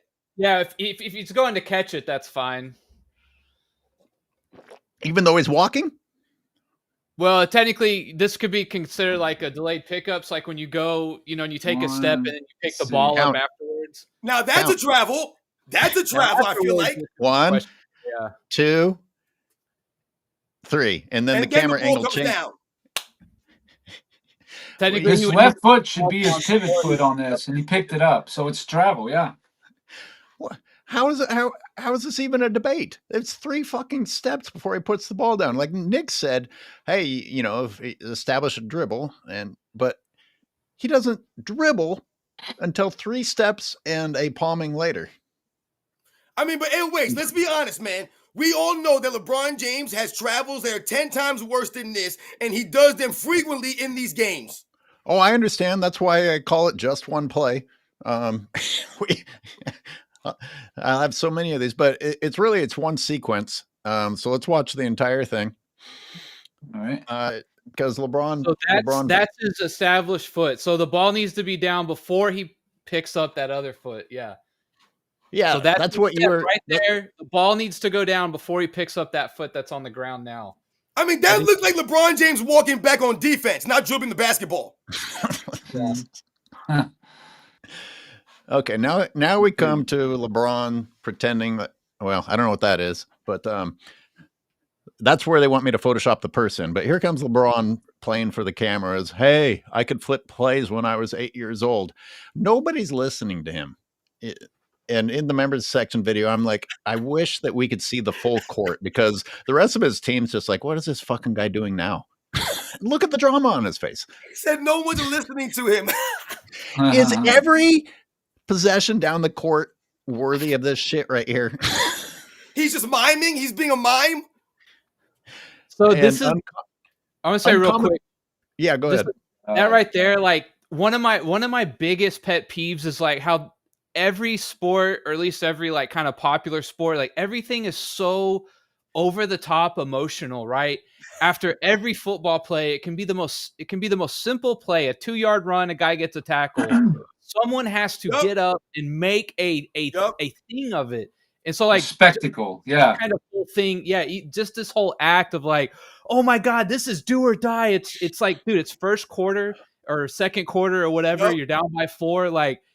It's always like this. I feel like this is just a whole thing where everything has to be a show, right? No, Nick, that is a great point, Nick. That's a great point, man. Right. Because that is so true, man. And like you said, Nick, it's not just basketball. It's all of sports, man, where we are always celebrating the most mundane play. Like you think about football, for example. They used to celebrate touchdowns, and I'm all about end zone celebrations. Now, remember then they used to celebrate like big-time first downs, like you just mentioned. Nick, maybe late in the game you get a big-time first. Now every first down celebrated. Now every first down, the guys that get the ball, run downfield and point first down. God, it's the first quarter. It's your first down of the game. What are we doing here? They got to promote their brands. Now, Uncommon did a video about LeBron's wide-eyed, big mouth thing. It's like physically, this is unnatural. You don't do these things. especially, and he does it when he's calling the offense. He does it when he's dunking. He does it when he's yelling at the ref. I mean, he always has the same overly dramatic, bad acting bullshit on his face. Now, someone in the comments, I don't know if you're, trying to be literal or not, but I want to clarify, because he says, I hate it, but the rules have changed in the last 20 years. 3 steps is not a travel anymore. Yep. And the only thing I want to point out here is that they have not, in fact, changed. Enforcement has changed. And that referee, whether you guys want to say that that was 2 steps or 3 steps, was right next to him. And 1 step before dribbling is not allowed. So what are we even talking about? Meg had a good description. Off a dead ball, he needed to put the ball down on the first step, not the second. Thank you. Right. It's like once he had control of it, right? He takes that step to catch it. He has to dribble before that foot comes up. He takes a whole nother step and then puts the ball down. So yeah, it's pretty egregious. Yeah, yo, shout out to Meg and Nick. Shout out to everybody here. There it is. Listen, guys. We know basketball. Listen, the NBA players are trying to fool us and trying to make it seem as because we didn't play in the NBA that there's no way we can know basketball now. We know what the hell a travel is and what's not a travel, man. And you guys know the deal. That's clear as day. And AOH, you made a fantastic point, like you said. The rules have not changed. The enforcement of the rules have changed. And this is why we always say, if you're going to try to tell us, people who have been watching the game for some years now, that these guys are quote-unquote more skilled today, there's no way you can make that argument when they're held to a lower standard. Let's continue, if it's all right. All this was so that he could get a mismatch on the smaller defender and then still miss the last shot of the period. Hey, LeBron, thank you. Thank you. It all paid off. Thanks for getting the cameras on you so that you could let the world see that you can't close. Everything. Run it back. Run it back. Okay. Run it back without stopping. Just let it play full speed. From the very beginning? Yeah, take it from the top, AOH. Okay, because I have pauses in it that I'll have to fast forward through. Here, I'll get us off the screen. Well, that didn't work. That's all right.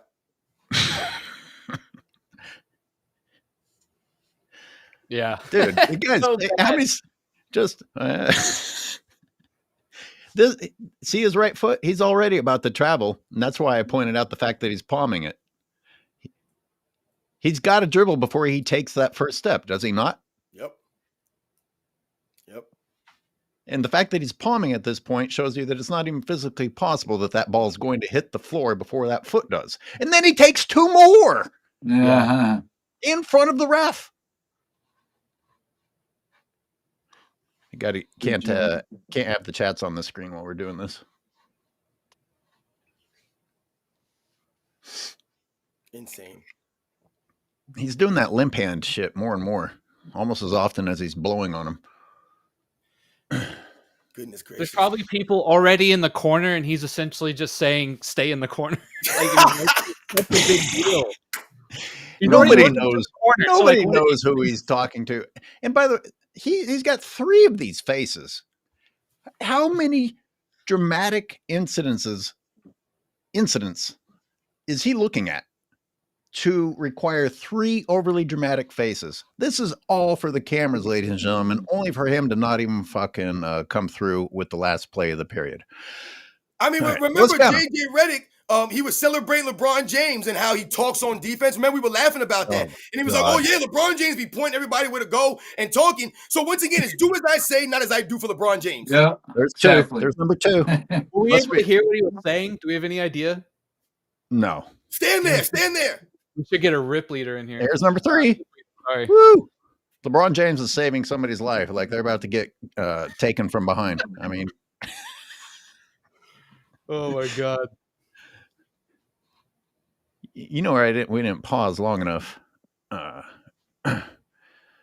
Was here. What is this thing? I don't know. There ain't no one listening to him. You guys notice that? I wouldn't point these things out except that he does it so often. And his teammates, it's just gotta suck to be a teammate because he's always coming down with the "you fucking guys suck" and "get over here and move over here," as if he fucking knows what he's talking about. Look at him; he's still not happy with anybody. Grading is the word you're looking for. Yeah, you're right. Somebody though. He figured does out do what that. he wanted. Somebody figured out what he wanted because he got Donovan Mitchell on him. The only time he feels comfortable going to the rim is when he has a foot or two on the defender. And you see what he did there. This is classic LeBron James, ladies and gentlemen. Listen, LeBron James is a great basketball player, right? I'm not betting LeBron James in basketball. I can't beat LeBron James one-on-one. But what LeBron James did right there on that sequence, when we're talking about the end of a shot clock or end of a quarter scenario, is classic LeBron James and exposes why we talk about LeBron James not having a quote-unquote bag. Either LeBron James needs a screen set to get defenders off him, or he has to turn his back and try to use his physicality against these players in an era where you're not even supposed to be able to use physicality to that degree. So what did you see LeBron James do there? Against a smaller Donovan Mitchell, he attempted to turn his back to Donovan Mitchell at essentially the three-point line, and essentially kept turning his back and bumping back Donovan Mitchell because LeBron James cannot square up, face men one-on-one, and shake guys off the dribble or with any kind of moves. That's not what he does. He's never been able to do that. And that's part of the problem for LeBron James. Yeah. You know, this is again. He throws up a running one-handed floater. Like, what the hell was that? See, this is what I'm saying. Look at the shot selection for LeBron James at a lot of these end-of-game scenarios, end-of-quarter scenarios. He doesn't know what to do because he has no go-to move. Remember, this is in the same year where he made a speech about efficiency and not needing a bag because you're supposed to score with efficiency. How efficient did that shit look? We can maybe go back. I know he's a great athlete and everything, but he was going left. I think he went off his left foot and then shot back across his body. Just an absolute horrible shot attempt. Right. Why do you have to do that against a smaller defender? Why would you be reduced to that? They had the full shot clock, and that's the shot you get in that scenario. Where, like you said, Nick, like it doesn't even make it say like you were running one way, you made a shot difficult when it didn't have to be difficult. It didn't make any sense. And no one touched the basketball. No one was involved in that play. Let me just do LeBron James stuff. He's the glue. Way to orchestrate that offense. That was a great outcome. 20 shots a game for his entire career, but they're promoting pass first. And, I saw someone in the chat put that LeBron James has the most turnovers in history and the most missed shots in NBA's history. And I've never really thought about it in terms of if you combine those together, that's insane. I understand why people were confused about this still frame because you might wonder, am I pointing out that LeBron James looks disgusted already as he's catching the inbound pass because he's just going to complain the entire fucking play, or was it the cleavage in the background? So, hey, man, that's up to the viewer to decide. That's what I saw. I wanted to cut his face out, but if I zoomed in any further, the pixelation, you wouldn't even know what I was showing you. But yeah, she was making it happen. And that's just one play. Yep. From the latest game that I'm looking at, not cherry picking his career. Anyway, thanks everyone for participating. Like you said, all right, guys, I'm gonna head out. Appreciate it, Jim, for a nice episode there. You guys enjoy your weekend. Have a nice Labor Day weekend. Be safe, everybody, and I'll see you again next week. You appreciate it, man. Thanks. All right. Speem, you're very active in the chat. I sent you a link if you actually want to call in. Come on, Speem, where you at, man? Hey, I better go catch up with some supers. I'm guessing, hoping, how dare I assume that we got some. But here's one from our old consistent McZuggins. Thank you, sir. Regarding his IQ, I was flipping plays at 8. Regarding his natural talent, I didn't even start playing till 11. Both LBJ quotes. Yeah, this guy just always has to already tell you what you should talk about, I tell you, hey, media, you need some hints about how to praise me? Let me just give them to you. Oh, my gosh. So funny, man. Doesn't make any sense. He's an embarrassing man, not just an embarrassing basketball player. This is not to be mellow on. When there's a brief bit of dead air, you got to jump in there. Okay, I'll do my best. Thanks for the heads up. It doesn't happen very often. You got to be on it. You know what's funny, man? I've been trying to give my man Nick some opportunities to get in there, man. You know, Nick. Oh, have you? Shut up, man. Why y'all got? I mean, Jim came on. It's like Jim's segment, so I was letting I was trying to. Oh, let you're him so polite. talk as much as he wanted to while he was here. There's no room for politeness here. That's so funny, man. No, you know what's funny though, when you just mentioned things about LeBron James and how he contradicts himself, and Mick Zuggins had that chat, shout to Mick Zuggins. When we talk about what we just mentioned with Jim, like we said, they're trying to argue and say that he's the greatest of all time. When you try to make that claim, that's where LeBron James falls short against a lot of these other great players if we're trying to make that argument. When they claim that LeBron James is a pass-first player and we laugh at this, where's the evidence? That LeBron James averages 20 shots for his career. We all know LeBron James is taking the most shots on his teams. Come on, man. You can't say he's a pass-first player, right? It's not logical for you to make that argument. Also, when they say that LeBron James has the highest IQ, you'll have people say he has the highest IQ in NBA's history. We've heard even someone like Skip Bayless say this. Oh, LeBron James, the smartest basketball player in NBA's history. They'll say these kinds of things. That is insane. Because if we think about the, certain times in LeBron James' career, let's think about 2011, just for an example here. You're telling me LeBron James couldn't figure out that the Dallas Mavericks were running a certain kind of zone or running a certain kind of scheme against him? He couldn't figure that out. But if he's the highest IQ in NBA's history, he should have been able to make these adjustments. He should have been able to do these things on the fly, game to game, quarter to quarter, play to play, because he's the highest IQ in NBA's history. So he should have been able to figure this stuff out, because the other great players, in my opinion, someone like Michael Jordan was always able to make adjustments from play to play, from game to game, from quarter to quarter, based on what teams were doing. This is why they had the quote-unquote Jordan rules against him, because they had to figure out a way to stop this man, but Michael Jordan was always one step ahead of them. LeBron James doesn't seem to me like that kind of guy where he could figure out certain things and raise his team up in scenarios where maybe they weren't supposed to win. Yeah, and I remember when they were selling the whole high IQ thing with LeBron. If I remember right, when all this started, I was like, oh, he really knows the history of the game. That's how they all sell it. And I just don't get that from him. I don't really feel like he is a big student of the game in terms of history, or he doesn't really seem to appreciate it so much, right? When I hear people like Kobe talk about the past or the guys before them, et cetera, and Jordan and Wilt and so on and so forth, right? It's never like with this disdain or sort of like flippant hand waving away of, oh, well, that was just the past, right? And now is now, and this is the most important time. It was always like, oh, I would have loved to play against those guys, or, Jordan even saying like, I don't like to talk about the GOAT because it's not really like for me to decide. Like, I don't see it like that, right? It's just a different attitude. I just, like we say, it's just such a show for LeBron. It just really takes away. And one thing I will always stand by, he just has not been a good ambassador of the game. I just do not think he has taken it in a good direction. I mean, ratings. Think he's trying to form a competitive league. Here's Jordan coming back to try and help the NBA while LeBron is trying to take it down. And LeBron is the ambassador. By the way, really quick, somebody said Nick's face is hilarious because AOH didn't get the joke. Well, I was probably scrambling in the background or writing an email. What did I miss? Was it good? I think he's saying when you first brought up that video, I said, am I supposed to be looking at LeBron's face or what's in the background? And then you said it at the end too. I think that's what he meant. Okay, good. Hey, McZuggins, you said something earlier about having some information you needed to drop. So I put the call-in link in there. Otherwise, we'll just start taking people as they line up. And real quick, let me just finish that thought. We all talk about MJ, right? And like obviously on the court is great, but people really love what he did off the court, like taking the brand of the NBA in general just to a new height, right? Take away what LeBron's done on the court. What has he done for the game outside of it, for the game as a whole? Where has he taken it?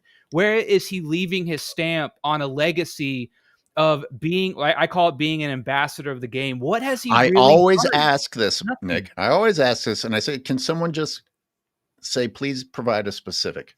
Just provide a specific. They always say it, just like you said, Nick. Please provide a specific example because it sounds great. As long as you don't have to back up what you're saying, it all sounds wonderful. Yep. But there's no substance to it. And we do have McZuggins here. You guys ready to bring him on? Oh, I better read. I think I saw a super from Roland Curtis. Thank you, Roland. We appreciate it very much. LeBron James is the all-time leader in missed shots, all-time leader in turnovers, all-time leader in NBA playoff game losses.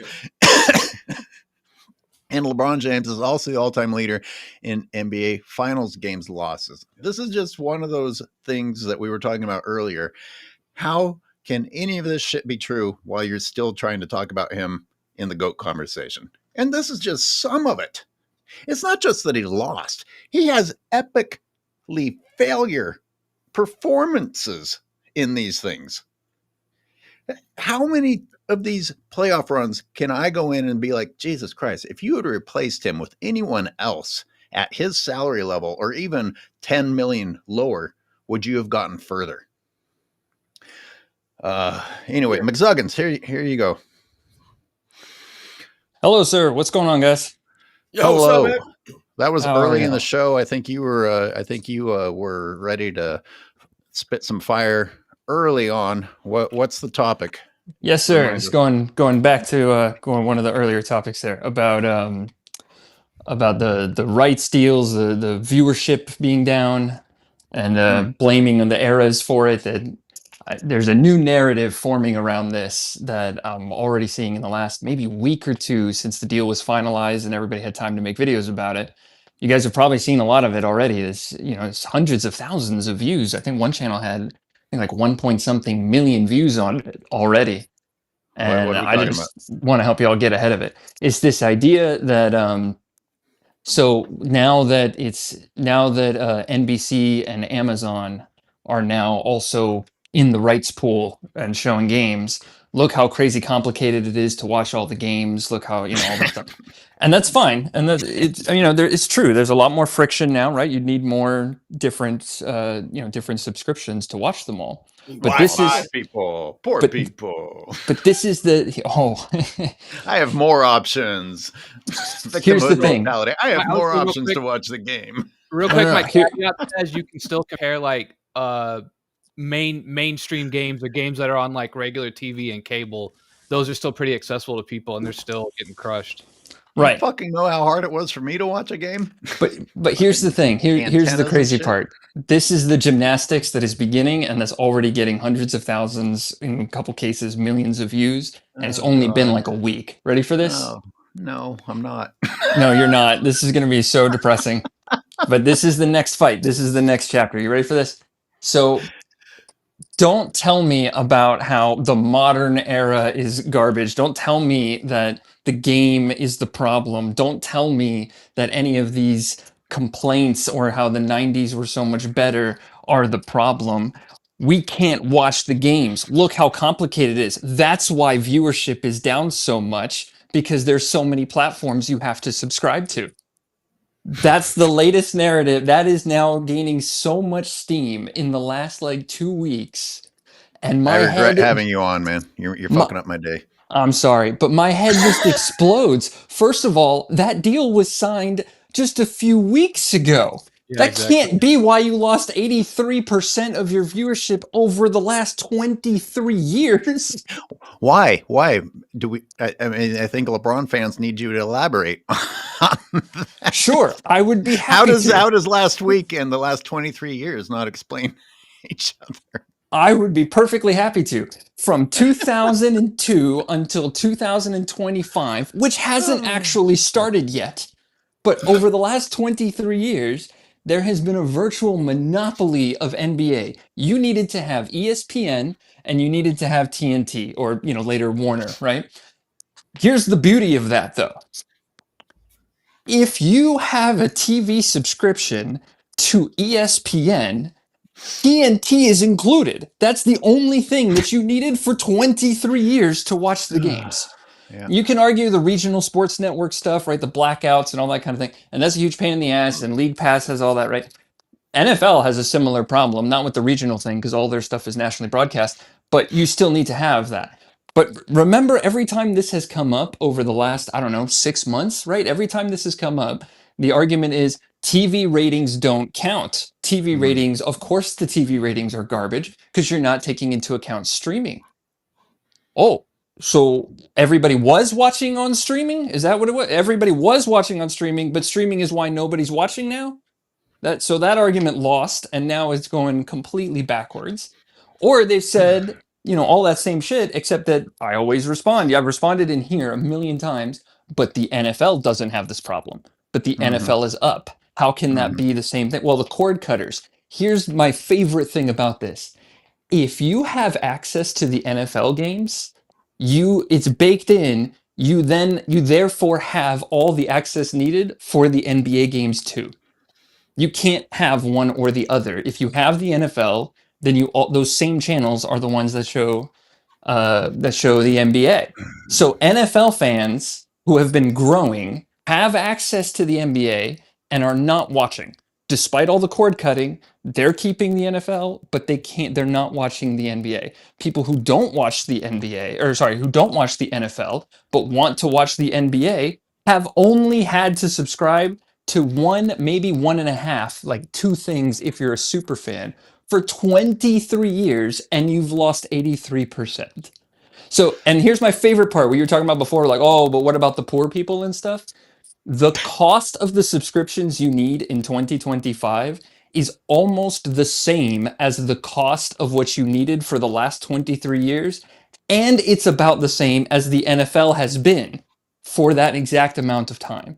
There is almost no cost difference. It's like a $10 cost difference, maybe 20 if you're a super fan and you want every single game from every single team. Then you're out an extra $10. So once again, you delivered a monologue that tears Sorry. everything to shreds. And no, it's not a complaint. I'm saying you delivered a monologue, not that you carried on like an asshole. Okay. You delivered a monologue that should be turned into a video. And there's a couple of things. Hold on. I want to say a couple of things real quick that before. Sure. Jeremiah, I see you waiting, by the way. Thank you for your patience. Okay, go, Robin. What I thought about immediately. See, the thing about it is this, or what I'm getting from this, is that people are making arguments or making excuses is what they're doing here that don't add up. Because if you want to make an argument that money's an issue, money, people can't afford to do these things, they can't afford to get these services. Okay, I understand that, but money's always an issue. Money's been an issue back in the day. It was an issue now. Okay, we get that. So nothing has changed there. But if you want to say that access to these things is the issue, that doesn't make any sense to me. Because if we want to be honest, and we think, I'm going to only speak about my own experience growing up, but I've often said on my channel growing up, the reason why I was exposed to sports to the degree that I was is not because there were 5 TVs in my household growing up. I grew up in a 2-bedroom apartment in the city, man. There was one TV in my apartment, one TV. The reason why I know, my dad watched basketball. So what does that do? And once again, it puts everyone in the household watching the same damn thing. I could just go in my room and go watch something else or do something else. So we have to understand the access here. Back in the day, people didn't have a bunch of TVs. TVs were expensive. Now TVs are a dime a dozen. Everybody got a freaking flat screen TV now. Everybody got a TV now. Everyone got TVs in their room. Everyone got TVs in the kitchen now. TVs got everywhere. Yep. TVs in their cars. TV everywhere. Everyone has access now to a degree that people can't even fathom back in the day. I've got comments and messages from people in the Philippines that were climbing on top of huts with antennas to watch Michael Jordan. So the point that I'm making here is if people wanted to watch the damn game, if it meant that much to them because the product was that damn good, the players were that exciting, people are going to spend the money, man, and they're going to get access. They're going to support it. That's the facts. That's right. Don't forget TV on your phone, TV on your tablet, TV in your pocket. And as Meg points out, the WNBA outperformed NBA in some cases. So what's their excuse? That's right. But one last little question about that.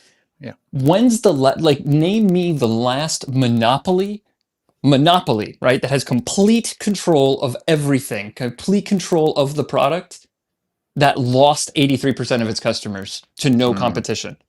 And then tell me that it's the access to the product or that it's, that it's not the product itself. That's insane. That's just, but that's what they're saying now. They're saying that's why 90s LeBron people James watch 90s ball. And that's why the great era of today's ball isn't being watched because of all the problems that start in about a month and a half from now, in the future. From a business perspective, you just explained LeBron James trying to form another league. You're talking about a complete monopoly and they're still failing. Which means, what if we offer an alternative? Yeah. Well, my speculation on that, just if we're gonna talk about that, what do you just float this around in your head for a second? Tell me what you guys think of this. I'm thinking that Clutch is almost entirely boxed out at this point. and they never got into the development stuff. They didn't get drafts, like they didn't start taking signing draft picks and like pre NBA players. They stopped doing that like in the mid 2000 or mid 20 teens. And they only started doing that after the new CBA like blocked them off from running the clutchonomics that I talked about before. But my guess is that this is not meant to be a rival to anything. If the NBA is deprioritizing expansions and prioritizing like global and particularly European interest, they want to go into those markets. So that's where their big push is. My guess would be that if I'm Clutch, the only move then that I have left is if I can establish a Euro league, a Euro type league, or a global league over there that will never rival the NBA in terms of viewership, and Americans don't really, watch a lot of that stuff. But I would be able to control the pipeline of talent coming from international markets to the NBA because I've lost all the leverage in AAU. I've lost all the leverage in G League. I'm not signing draft picks. I'm boxed out entirely from the pipeline to the NBA. So why not control the international pipeline to the NBA? That's my bet. I don't know, but that's what I would. That's the only thing that makes any logical sense to me on why you would go do that, and then use that as leverage, to get the Vegas team. But I don't know. I don't want to be too tinfoil hat about it. But that's from a business sense, from like a market analyst sense. Like I think that's the only play that gives you. I got another super that I'm going to read here. Thank you, McZuggins. You're always bringing it. Thank you very much for having me. Thanks. Great show as always, guys. Thanks, McZuggins, for real, man. Like I said, you guys are true supporters, man. You guys are always there. Thank you. So, hey, let's mix things up. Nick, why don't you read this super if you can? Jordan gave us Air Jordans. LeBron gave us mom jeans in a big orange man purse. Oh shit, that's old. My bad. Oh. I'm still funny though. Scrolled up here. That is still funny though. It was great to read. It's funny the second time. It's funny. That's a good joke if it's funny the second time. Here it is. The Real Siberius. Read that one. If the product is worthy, I will make the effort to find it, and I will spend the money to watch it. I paid $250 a season for 1 year. The product is crap. And Jeremiah, you might be our final caller of the day. We're running out of time. You were very patient. Please don't be a LeBron fan. Well, and you are on. Okay. I'm not a LeBron fan. Okay. Not Cool. LeBron. Good start. I'm not LeBron, Jordan, Kobe. I think John Havlicek and Jerry West are my favorite players of all time. So I'm not a LeBron fan. But I will say this though. I do like watching FYF and GOAT James Kingdom. But I don't agree everything that they say. I don't agree. Like when Lamont said Kobe and Hakeem were not top 10, I disagree with him. When Johnny said Jordan can't go left, I disagree with him. So I'm not their yes man. I like watching them and I go on their shows. Huh? Or you don't like what they say, but you like watching them. So what? They're really entertaining. I just like debating basketball. Okay, so you just want to debate. Yeah. I just like debating basketball. But I'm not. Do you guys want me to talk about LeBron or not? Because I got two things I want to talk about. Choose one. What's the one topic? The more and more look at it, Dennis Rodman's not a top 15 defender of all time. Dennis Rodman's a top 15 defender of all time? No, I don't think so. I think I can name 15 to 20. Oh, okay. Can you name them right now? Yes, Wilt Chamberlain, Bill Russell, Kareem, KG, Tim Duncan, Scottie Pippen, Michael Jordan, Kawhi Leonard, Kobe Bryant. Who else? Nate Thurman is a better defender than him. Who else? I'm trying to think. Oh yeah, Hakeem. I forgot Hakeem. Oh, Patrick Ewing is a better defender than him. David Robinson is a better defender than him. I'm taking Dwight Howard as a defender over him. I'm taking Bruce Bowen as a defender over him. All right, hold on a second. Hold on. I was rolling Okay. with you. I was rolling with you and I was letting you roll. But you said Bruce Bowen, and I have to stop you for a second. Now, hold on. Let me ask you this, and I'll let you go again. Let me ask you this real quick. Why do you think that Dennis Rodman is not a top 15 guy on defense? I think his versatility gets overrated for a time that really like versatility didn't really matter back in the 90s, 2000s. It was more like positional matchups. It was more like traditional. And number two, I think he played a lot of great defensive personnel that kind of shadowed his defensive problems. Let me filter it down a little more too. When you say he's a defender, are we strictly talking about locking someone up in like? No, I don't go off that. Or are I'm you just talking about including strictly rebounding? overall defense. Because I mean, if you include rebounding, it's really hard to not put Oh him yeah, in the oh yeah, top 50. rebound. Right. See, and thank you very much, Nick. I was just about to say, I'm like, the problem for someone, or the argument you're trying to make him when I was listening to you, that's why I asked you, why you don't think he is? I was going to say what Nick just mentioned here, which is very key. We have to understand, it's called defensive rebounding, is it not? So, rebounding and defense go hand in hand when you play basketball, right? So what Dennis Rodman could do to that degree rebounding, I don't think you could deny he's one of the great rebounders, kid you not? So if you put that along with his defensive prowess, the effort he gave, his IQ as far as defense, his positioning, he didn't get a lot of blocks or steals. But Dennis Rodman was a great on-ball defender. He was also a great team defender and help defender. And like we just mentioned, one of the great rebounds in the history of the game. So to me, that absolutely puts me, I think he's no less than a top 3 or top 5 defensive player of all time, Dennis Rodman. You mentioned some really great defensive players. I'm not knocking some of the guys that you mentioned, but some of those guys that you mentioned, they can't do what Dennis Rodman does, rebounding and defense simultaneously to change a game. Like I said, the mentality. I mean, Dennis Rodman, mental game alone is a problem for a lot of people to have to deal with that mentally. Yeah, and he got those 2 defensive player of the years. I mean, essentially being able to guard all 5 positions, right? Like he was a pretty remarkable defender overall, just covering space back in the day. Right. Exactly. AOH, you're on mute.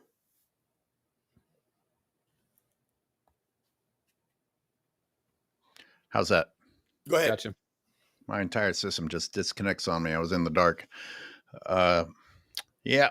So Dakota says, quote, FYF and Goat Jane's Kingdom are my NBA masters, Jeremiah Scott. Now, I don't know if that's an exaggeration, but we can't have a single caller on for that long anyway. Appreciate you. Hey, he listed, he was ready to list the people that he had above Rodman, so I like that. At least he had that.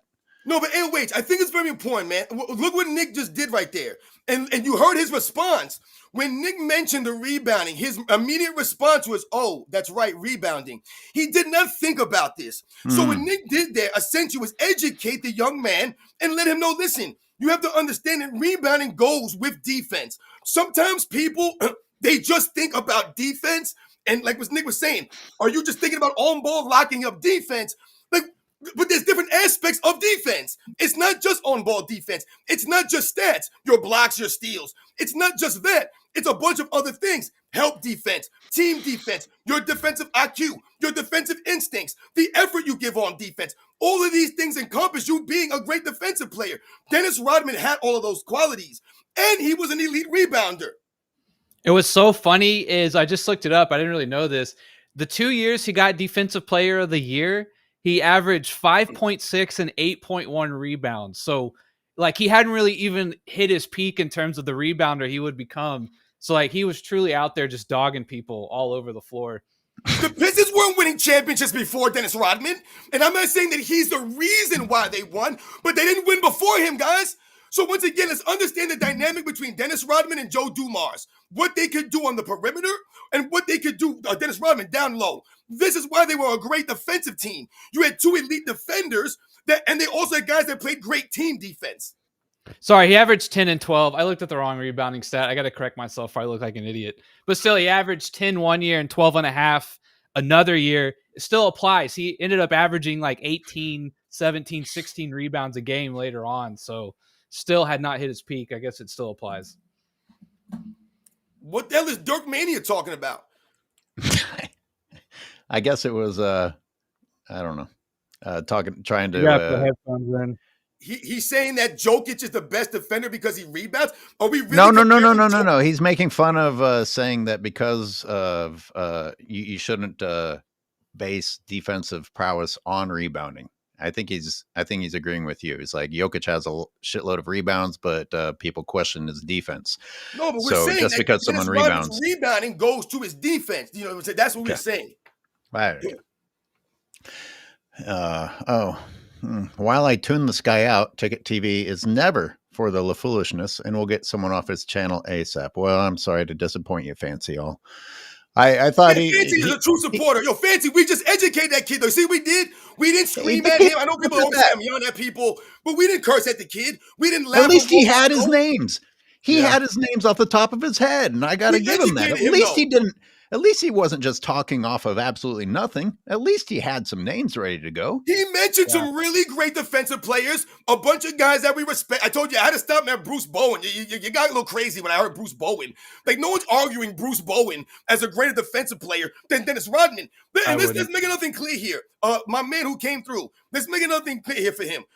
When we talk about Dennis Rodman's versatility, we're not just saying that Dennis Rodman could guard other positions because he did it. What Dennis Rodman did is he essentially guarded the greatest players at every position almost.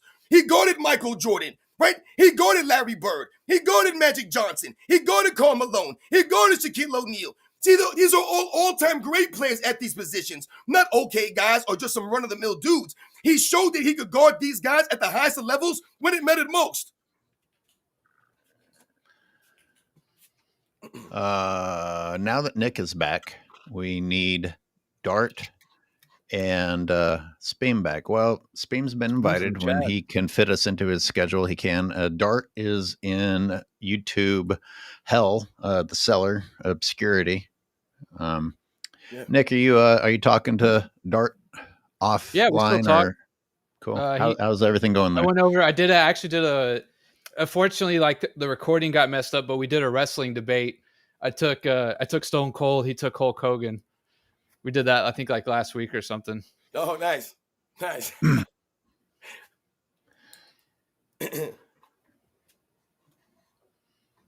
Of course, I won, just for the record. So the Bowen thing made me immediately think of the attempt to elevate LeBron, because what's Bowen defensively known for? Shutting down LeBron, right? While Bowen was an old man. Yeah. And like I said, Kawhi Bowen Leonard was known for those battles against Kobe. Yeah. Kawhi Leonard got MVP because playing defense on LeBron. Did Kawhi, real quick, Kawhi deserve that MVP? Yes or no? MVP. Yeah, absolutely. Once again, when we talk about the finals MVPs, it's what you did in the moment at that time in the finals. And Kawhi Leonard, once again, had the impact on both sides of the ball. See, when he mentioned Kawhi Leonard's name, I wasn't, taken aback from him mentioning Kawhi Leonard, because I think Kawhi Leonard is a great defensive player. My problem has always been with Kawhi Leonard is the longevity of his defensive ability and the consistency that he's had to play defense at that level. He hasn't shown that like Dennis Rodman did, who, like I mentioned, was guarding guys at the beginning of his career all the way to the end of his career. Dennis Rodman was doing this. Kawhi Leonard can't shine the shoes of Dennis Rodman when we talk about what he could do that long at that level and the rebounding. And like we said, the mindset and the toughness and grit goes to your defense. Kawhi Leonard is known for having the grit or the toughness. He's frail and fragile, his mind and his body. Going to give him something like Dennis Rodman? Come on, man. Stop it. And I love Patrick Ewing. He is a great defensive player. I think in this era, he would be much greater than Rudy Gobert. But no one thinks that Dennis Rodman is not, or Patrick Ewing is greater than Dennis Rodman on defense. Come on, man. What are we doing here? He named a bunch of great defensive players, but just because they're great on defense doesn't mean that Rodman wasn't greater. Roland Curtis, thanks for waiting. Got to let you on really quick, and then we'll probably wrap it up. What's going on? I see it's muted. Shout out to Roland. What up?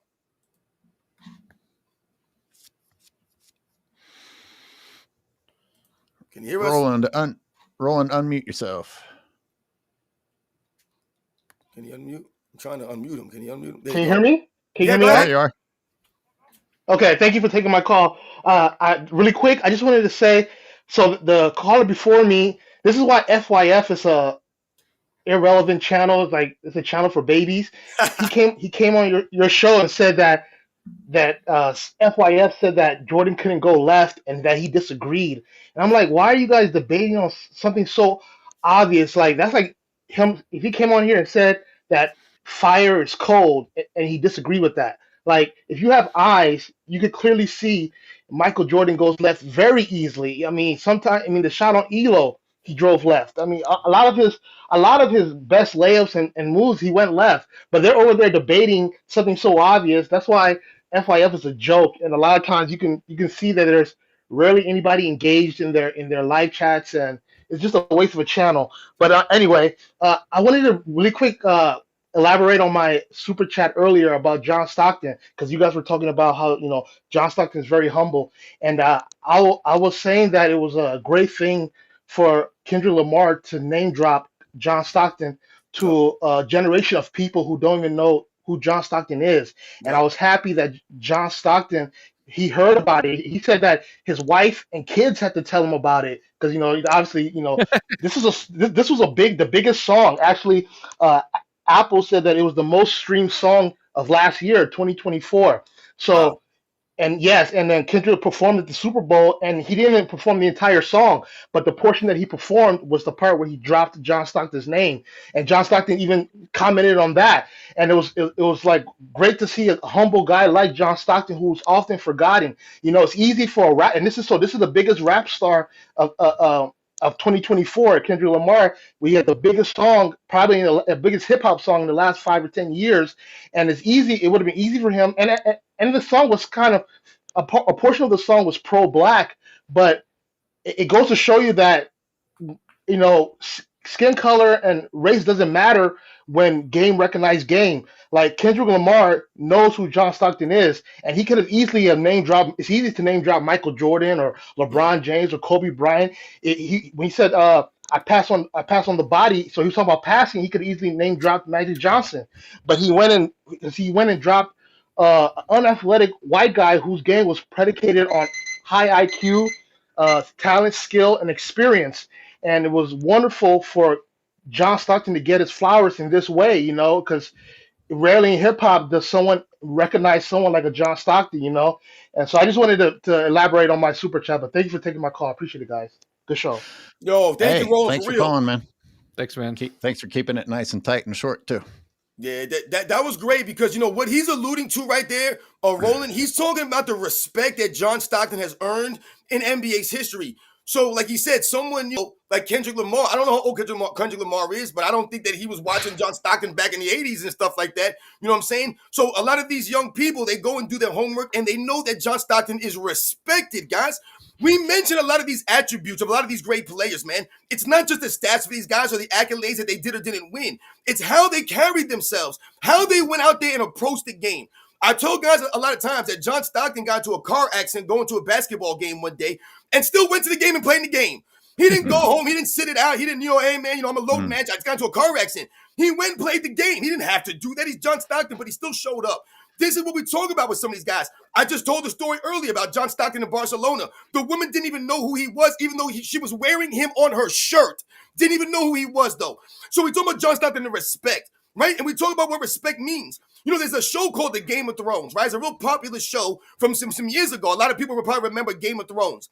There's a character from the show Game of Thrones called Ned Stark, right? He's one of the main characters of the show. But the funny thing about Ned Stark character is that he's only in season 1. But somehow, some way, he's mentioned in all of the seasons subsequently. And why is Ned Stark mentioned in the Game of Thrones series all throughout the seasons, even though spoiler alert, the man's dead after season 1? Why is that? Because they mentioned Ned Stark and they mentioned the respect, how much they respected Ned Stark. Oftentimes, many times throughout that show, season 2, season 3, season 4, a character will come about, a new character, an old character, and Ned Stark's name will come up in conversation for whatever the reason. And every time this man's name is brought up, meanwhile, he's been dead for a long time now, they talk about how much they respected Ned Stark. His name is spoken in such ways that he earned this reverence. So this is how much respect means, guys, in the world. Amen. Well, Robin, you know how to keep the energy going, referencing Ned Stark and the respect. No, seriously. No, it's good. It's I good. try to relate to the young people sometimes that know Yeah, you these gotta- shows. Is Yeah, that still the young people? Show, you know. Shows how well-rounded and cultured we are. Yeah, Real Siberia says Stockton missed 22 games in his entire career. And that guy played a long time. It might have been that same story you mentioned, but he played on a fractured leg during the Olympics. Is that right? Or it might have been that car story you mentioned. I mean, The listen, guy had man, to be. The guy set stealing you guys screens for a on reason. people massively bigger than him. You know, he had to be pretty tough. For sure. Exactly, man. Like I said, You only see LeBron James set screens on people smaller than him when they're blind screens on the other end of the court. Goddamn coward. You know what's funny? You know, we talk a lot and we joke about a lot of these other channels. They talk about FYF and the Gold James Kingdom. These guys are lying. When he says, I don't agree with them saying Michael Jordan can't go left, that's not his opinion. He's literally lying to you. He's lying to you. So when I talk about lying and setting the record straight, guys, let's think about history. Back in the days, let's think about Cowboys. Let's think about the 1800s, the Wild West. Back in the day, if you called someone a liar, if you called someone a cheat, you had to be prepared to go outside and step outside and defend yourself to the death. Because a grown man, if you called a grown man a liar or a cheat, they would say, I'm not a liar or a cheat because it meant something. For your word, it meant something. So for you to be labeled a liar out there in the town, you have to fight me to the death now. Because if I did not cheat, if I was not a liar and you called me such, we're stepping outside and we have to show down. And guess what? It's society now. You could just lie and no one cares and hold you accountable. Yeah, it's true. Speaking of the lying with the Jordan couldn't go left thing, I mean, it's pretty much an absurd thing to have ever taken off. And I'm trying to remember when it was at its peak. Did not the mainstream media also push us? Didn't like idiots like Shannon Sharpe and Nick Wright push us, who are supposedly professionals? And I know this is blatantly obvious, but like one of the most iconic moves in NBA history is LeBron James switching to his left hand in midair and finishing. How is that one of the most iconic plays ever? And we're talking about Jordan couldn't go left. How do these things even take off? Well, yeah, that's also one of my biggest. We talk about the greats, right? Jordan has all these amazing moments that led to championships, right? LeBron's biggest moments are the block, which was irrelevant. His other biggest moment is when he made that like half-court shot against the Orlando Magic in the playoffs. They ended up losing that series 4-1, I think. And so like all these iconic moments, they add up to just something that is not, it doesn't like break this threshold of incredible or amazing, right? I know he had like one incredible shot against Toronto, you know, where he's fading, but they're just so. He looked as surprised as anybody when it went in. Yeah, I mean his dunks are really cool. You know, don't get me wrong. Like, are they, Nick? And this is why Nick's not on consistently anymore. Goodbye. When he dunks on Jason Terry, right? Like that's really amazing. You know, like that's incredible. Whatever. Oh, come on. Somebody's muted. Somebody's muted. We were rolling with you, and then you went off the cliff. I was sarcasm, obviously, but. Hey guys, I gotta get going. I gotta get to my second workout of the day. Nick, thanks for being here. Good to see you again. 100%. Fun as always. And Robin, as usual, our coffee, our cocaine, however you want to put it. Thanks for bringing it. Yes, absolutely, man. Once again, man, Nick, it was great having you on here again, man. Thank you for coming through. My man, the Zarda video footage, AOH, it was another great show. Thank you to everybody in the chat that's come through with the supers and the conversation, guys. Like I said, it really means a lot. You guys add to the show. So thank you very much for always coming through. And you guys know the deal, man. I hope you guys enjoy the rest of your weekend, man. Everybody have a great Labor Day. You guys know the deal, man. We'll catch you guys on the next one.